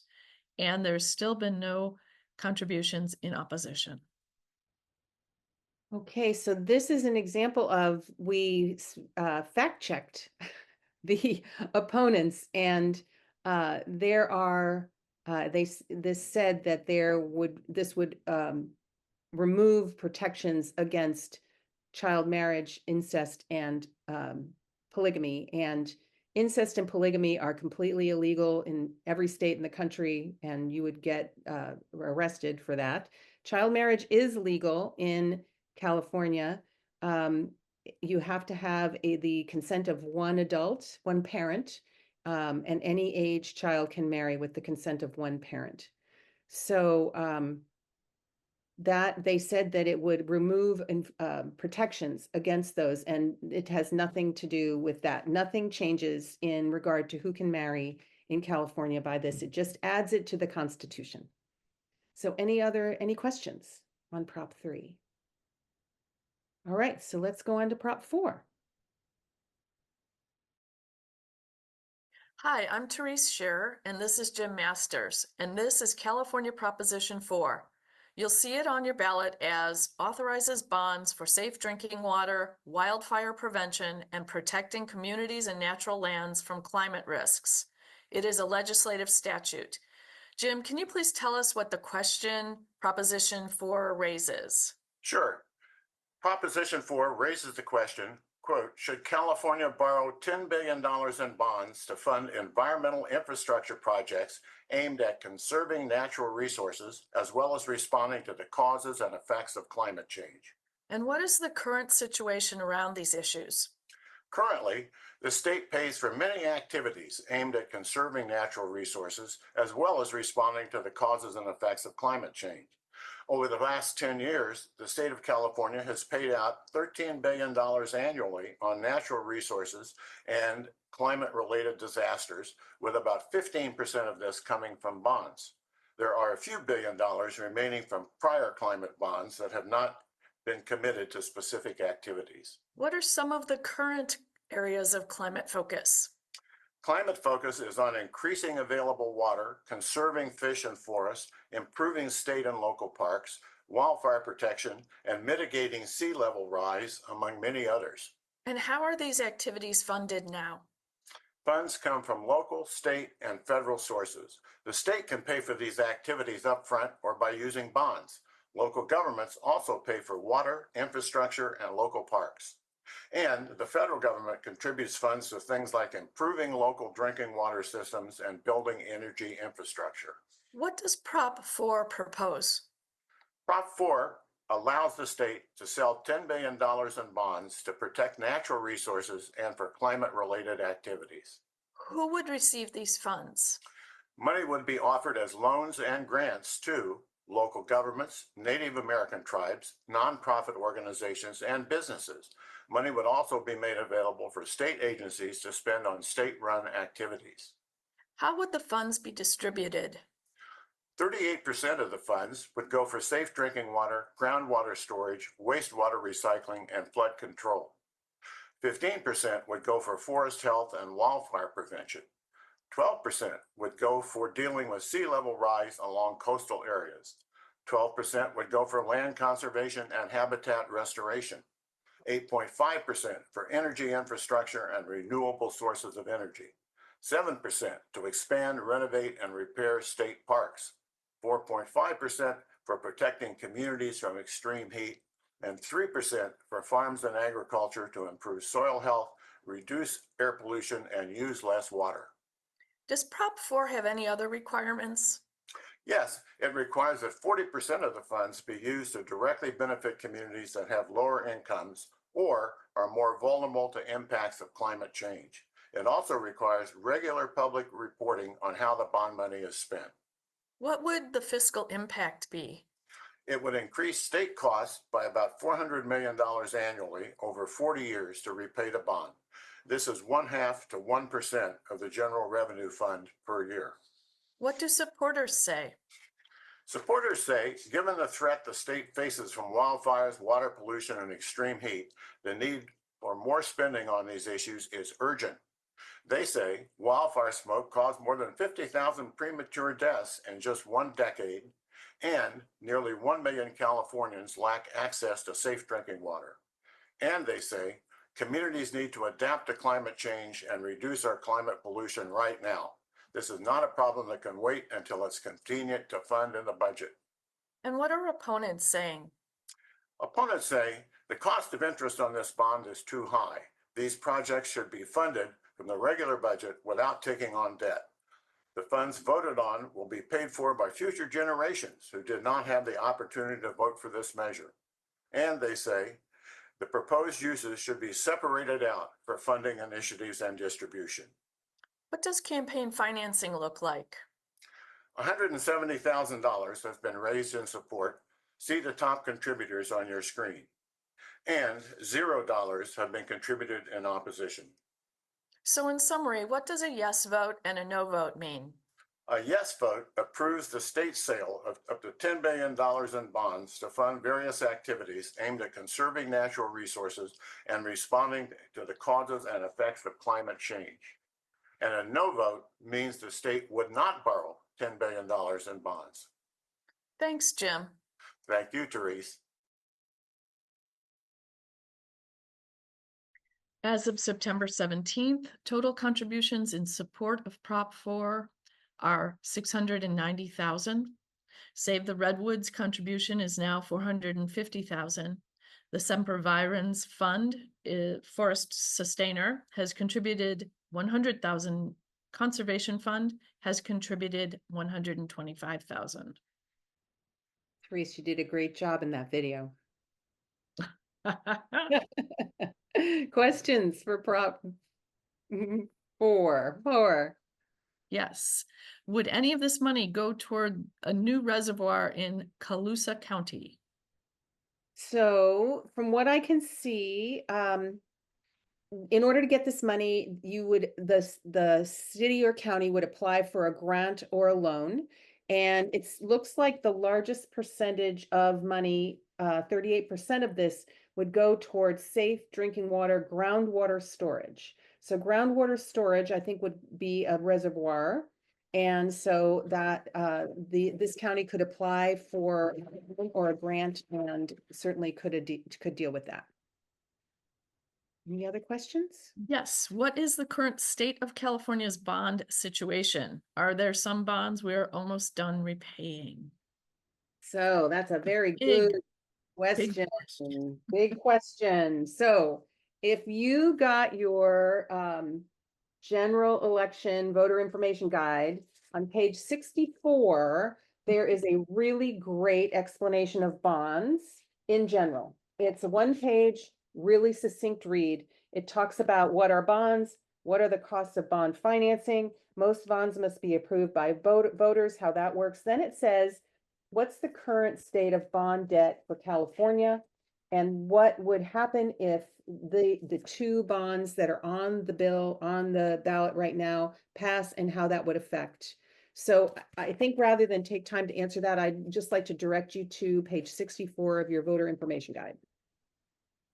Great, thank you. That's a good resource. Another question, who decides how these funds would specifically be spent?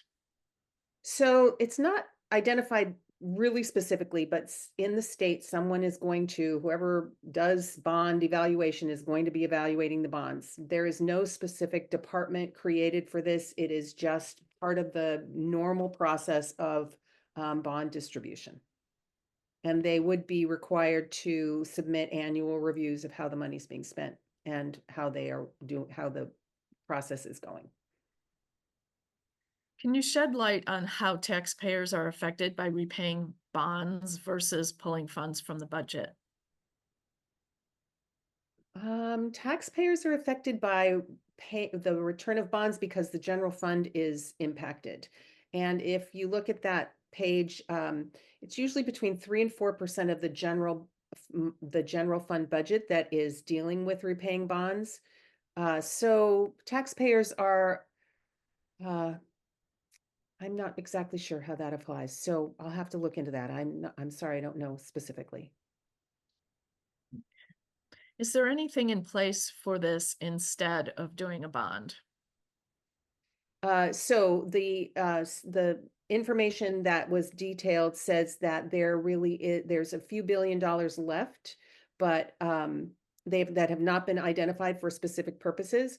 But I think that this is in place or being put on the ballot because there is such immediate emergency needs that this is kind of a stopgap to be ahead of the game rather than behind. So there are funds available that have not been spent yet, but anticipating the progression of the way the weather is going, there seems to be more need. So I'm going to stop us for questions there. We have 2 more videos to watch, and I'd be happy to stay on afterwards to answer questions, but let's go on to Proposition 5. Hi, I'm Barbara Strong, and this is Bob Pendole, and this is California State Proposition 5. You'll see it on your ballot as allows local bonds for affordable housing and public infrastructure with 55% voter approval. It is a legislative constitutional amendment. What question does Proposition 5 raise, Bob? Well, Barbara, the question is, should the vote requirement for local governments to issue bonds for affordable housing and public infrastructure projects be lowered from 2/3 to 55%? How do local governments currently fund affordable housing and public infrastructure projects? They typically issue general obligation bonds to pay for housing assistance programs and public infrastructure projects such as roads, hospitals, fire stations, water treatment facilities, and libraries. What are general obligation bonds? General obligation bonds allow local governments to borrow money and repay it with interest over time. These bonds must be approved by voters and are paid for by increased property taxes. Proposition 13 amended the state constitution to limit property taxes to 1% of assessed value, with certain exceptions, including bonds issued by school districts for construction or repair. How are these bonds currently approved? Well, before cities, towns, counties, and special districts can issue bonds to pay for affordable housing or public infrastructure projects, they must be approved by a 2/3 supermajority of voters. School district bonds, which require 55%, are the only exception. What does Proposition 5 propose? Prop 5 would amend the California Constitution to lower the vote requirement from 2/3 to 55% to approve general obligation bonds. These bonds would fund local housing assistance programs, including affordable housing construction and a wide variety of public infrastructure projects. It would allow local governments to assess property taxes above 1% to repay these bonds, adding this exception to the Prop 13 limit. How is affordable housing defined? Prop 5 defines affordable housing as developments that are affordable to households earning up to 150% of a county's median household income. Will there be oversight? Yes, the local jurisdiction would be required to conduct an annual audit to ensure that the funds are being spent as intended. The audits would be released to the public and submitted to the California State Auditor. What would the fiscal impact be? A lower voter approval requirement would likely result in more local general obligation bonds passing. This would increase the funding available for housing assistance and public infrastructure. The amount of increase would depend on decisions by local governments and the voters, and the cost would be paid for with higher property taxes. What do supporters say about Proposition 5? Supporters say California has a deficit of 2.5 million homes. Prop 5 can make California more affordable and ease this severe housing crisis. They say this is a public safety issue. Public safety specific bond measures have been supported by more than 55% of the voters, but they failed because they did not attain the 2/3 approval. They also say lowering the vote threshold to 55% creates parity with school districts and cities, counties, and special districts. School districts won voter approval for lower thresholds 2 decades ago. And what do opponents say? Opponents say Prop 5 undermines Proposition 13's check on local government's taxing authority and erodes property tax safeguards. They say Prop 5 opens the door for massive new tax hikes for property owners and increased rents for residential and commercial tenants. And they say the proposition language on public infrastructure is so vague that virtually anything can qualify. Can you tell us about campaign financing, please? Sure. $2.5 million has been contributed in support and $28.5 million has been donated in opposition. You can see the top contributors on your screen. In closing, what does a yes vote and a no vote mean? A yes vote means that the vote threshold to pass local bond measures for housing assistance and public infrastructure would be lowered to 55%. And a no vote means that the vote threshold would remain at 2/3. Thanks, Bob. You're welcome, Barbara.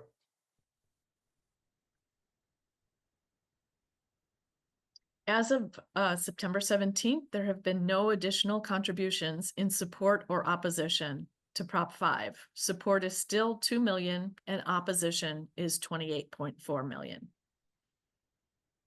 Oh, just Dee, you're sharing again, my dear. So yes, so thank you. Anybody any questions? We do have a request to repeat what the revenue from the bonds can be used for. Low-income housing, ? Construction projects, ? Yeah, low income, affordable housing and infrastructure projects. And affordable housing is defined as anything that you can afford to pay for if you earn 150% of median household income. Infrastructure projects are not defined specifically in the bill. Anybody else? Yes. Why are realtors opposed? So realtors aren't really opposed. They contributed money originally. So they're not on our opposition list, but they are on our contributors list. So they contributed money originally because they thought that this might allow existing housing to be purchased as low income and then the money to be applied to that. But in the bond, it says that you cannot purchase existing housing and convert it to low income housing and apply for this money. So the realtors and the California Apartment Association, the Association of Realtors has backed off from their opposition. Why would homeowners' property taxes be increased? So if this changing of the threshold allows more general obligation bonds to be passed. So all the things that people need, they can apply for them, and many more general obligation bonds can be passed, in which case they are repaid with property taxes. Local bond measures are repaid with property taxes. And this is a local measure. It applies to cities and counties. So property taxes could be taxed at more than the 1% that's built into the Prop 13 regulation that says nobody can charge anybody property taxes over 1%. There are a few existing exceptions to that rule already. One is that school bonds can also be charged at, you can also repay bonds for school, anything to do with schools at more than 1%. But this would impact that, and that's how that would affect.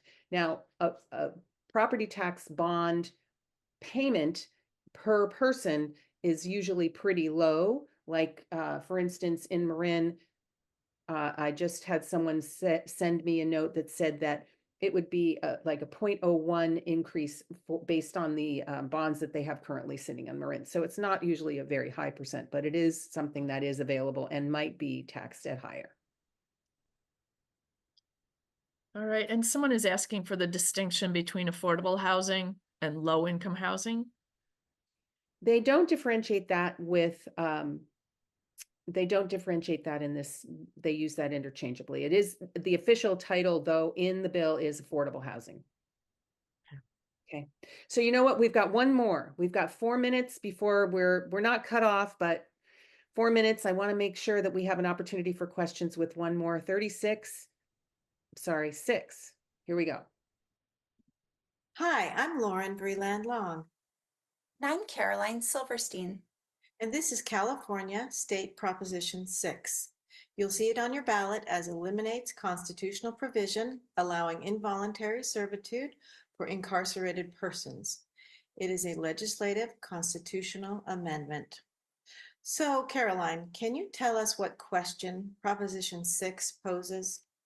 Sure. Prop 6 poses the question, should California amend the state constitution to prohibit involuntary servitude as punishment for a crime and to no longer authorize the California Department of Corrections and Rehabilitation to discipline any incarcerated person for refusing a work assignment? And what is Prop 6's background? California's Constitution mirrors the 13th Amendment of the U.S. Constitution, which bans slavery and involuntary servitude, except for as punishment for a convicted crime. What's the current state of involuntary servitude in California prisons? In California, the Department of Corrections and Rehabilitation is currently able to require able-bodied incarcerated people to work. Time credits can be earned for good conduct and for educational or rehabilitative program completion. Those that refuse work assignments can be punished with a loss of privileges. How many people in California are incarcerated in prisons? As of May 2024, the population of incarcerated individuals in California is approximately 92,000 people. Do all incarcerated people in California have work assignments? No, about 1/3 of incarcerated people in California work at assignments. Some support running the prison facilities, including food service, groundwork, building maintenance, and office administration, and some support the community, like firefighting. And do they get paid? California's minimum wage is $16 per hour, and state law permits the Corrections Department to pay up to half of that minimum wage, or $8 per hour. The current average hourly wage is 74 cents per hour. What does Proposition 6 propose? Proposition 6 would end the practice imposing mandatory work requirements for incarcerated persons in jails and prisons. Instead, jobs would be voluntary. It would also protect the incarcerated from being disciplined for refusing a work assignment. Would time credits still be offered? Yes, time credits would continue to be offered to reduce sentences in exchange for incarcerated persons voluntarily accepting work assignments. What are the fiscal effects? State and local criminal justice costs depend on how the California Department of Corrections and Rehabilitation incentivizes the voluntary work assignments. Costs would increase if wages are increased. Costs would decrease if time credits are increased because people would serve less time. Either way, costs likely would not exceed tens of millions of dollars annually. This amount is less than 0.5% of the state's total general fund budget. What do supporters say? Supporters say involuntary servitude is an extension of slavery. Slavery is inconsistent with our values and should be stricken from the California Constitution. They say California is one of just 16 states that still allows involuntary servitude for incarcerated people. They also say Proposition 6 ends slavery in California and upholds human rights and dignity for the incarcerated. Rather than normalizing exploitation, we can prioritize rehabilitation and prepare people in custody to successfully return to their communities. And opponents, what do they say? Opponents say if Proposition 6 passes, it could cost the taxpayers more if wages for inmates are set higher. By allowing incarcerated people to refuse work assignments, the management of prisons could become more difficult. And they say this is a reparations effort. The state should instead be focused on the budget deficit. Would you please tell us about campaign financing? Sure, $93,000 have been contributed in support of the proposition as of September 3rd, 2024. And as of yet, no contributions have been recorded in opposition. See the top contributors on your screen. So in conclusion, what does a yes vote and a no vote mean? A yes vote supports amending the state constitution to prohibit slavery and involuntary servitude as punishment for a crime, and incarcerated people cannot be disciplined for refusing a work assignment. A no vote opposes amending the state constitution to prohibit slavery and involuntary servitude as punishment for a crime. Thank you, Caroline. Thanks so much, Lauren. As of September 26th, contributions and support total $827,000. The top contributors are Patty Quillen, philanthropist, at $250,000, Voters Organized to Educate, Criminal Justice Reform, $125,000, and the Anti-Recidivism Coalition at $106,000. There are still no dollars contributed in opposition. Okay, so questions regarding Proposition 6, and we'll get through this so that people can get on with their evening. What kind of work are the incarcerated doing as part of the involuntary servitude? So I think we covered that. It's basically work to support the facility in the kitchen, around the facility, anything that requires work in the facility. Hold on, I can tell you exactly. Support prison food service, groundwork, building maintenance, office administration. It does also mention firefighting, but I want you to know that that is not something that is something that people can refuse. If they want to firefight, they are invited to firefight, and they're also offered training. But that is not one of the jobs that they are not able to refuse. So basically, this is only about giving people the opportunity to say, yes, they want to work at this job or not. Doesn't mean that they won't work at all. It could mean that they just decide they want to do what they've been doing, but it makes it so it's not mandatory. That's really all this changes. Any other questions? Do incarcerated people get paid to work? Yes, so they do get paid to work. The pay is very low. The average pay is 74 cents per hour. Would this be for criminals who are in prison for nonviolent crime? This applies to people, anybody who's incarcerated. Anybody who's incarcerated currently is not given the option to refuse work assignments. They are punished with removal of privileges. So right now, all this will change. All this will change is anyone who's incarcerated would have the opportunity to say, no, they don't want to do that job. They could say, I don't want to work in the kitchen. I want to work in the library. I mean, they just haven't got that opportunity now. This is what that would give them. Do we know of any research on long-term effect of work assignments for incarcerated people?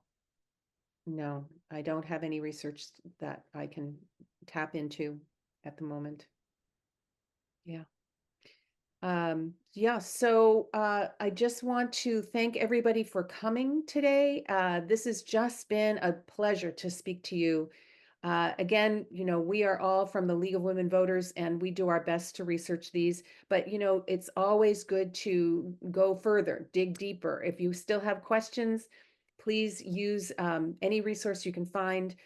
We have a lot of them listed on our website, which is lwvsonoma.org.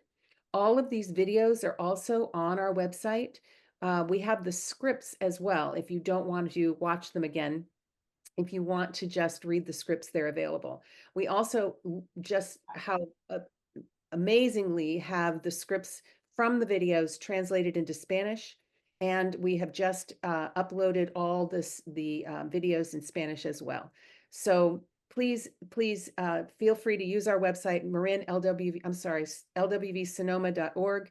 And thank you, Monica Samantha Hernandez. Thank you, the Sonoma County Library. We so appreciate your inviting us today, and we really appreciate this opportunity. Well, thank you, Lynn, and thank you everyone for sticking with us for our 2-hour presentation. Thanks to the League of Women Voters volunteers and all the students who did all this research. As Lynn said, if there were any necessary follow-ups, she will send them to me, and I in turn will send them to our registered patrons. So look out for that email. And if it times correctly, I can include the recording link for today's presentation so you can go back to today's information. We encourage you to do more research. There was plenty of local measures and candidates we could not cover today. So we encourage you to do more research, and then we encourage you to make a plan to vote by November 5th. So that's all we have for tonight. Thank you, everyone. Take care. Thank you. Bye-bye.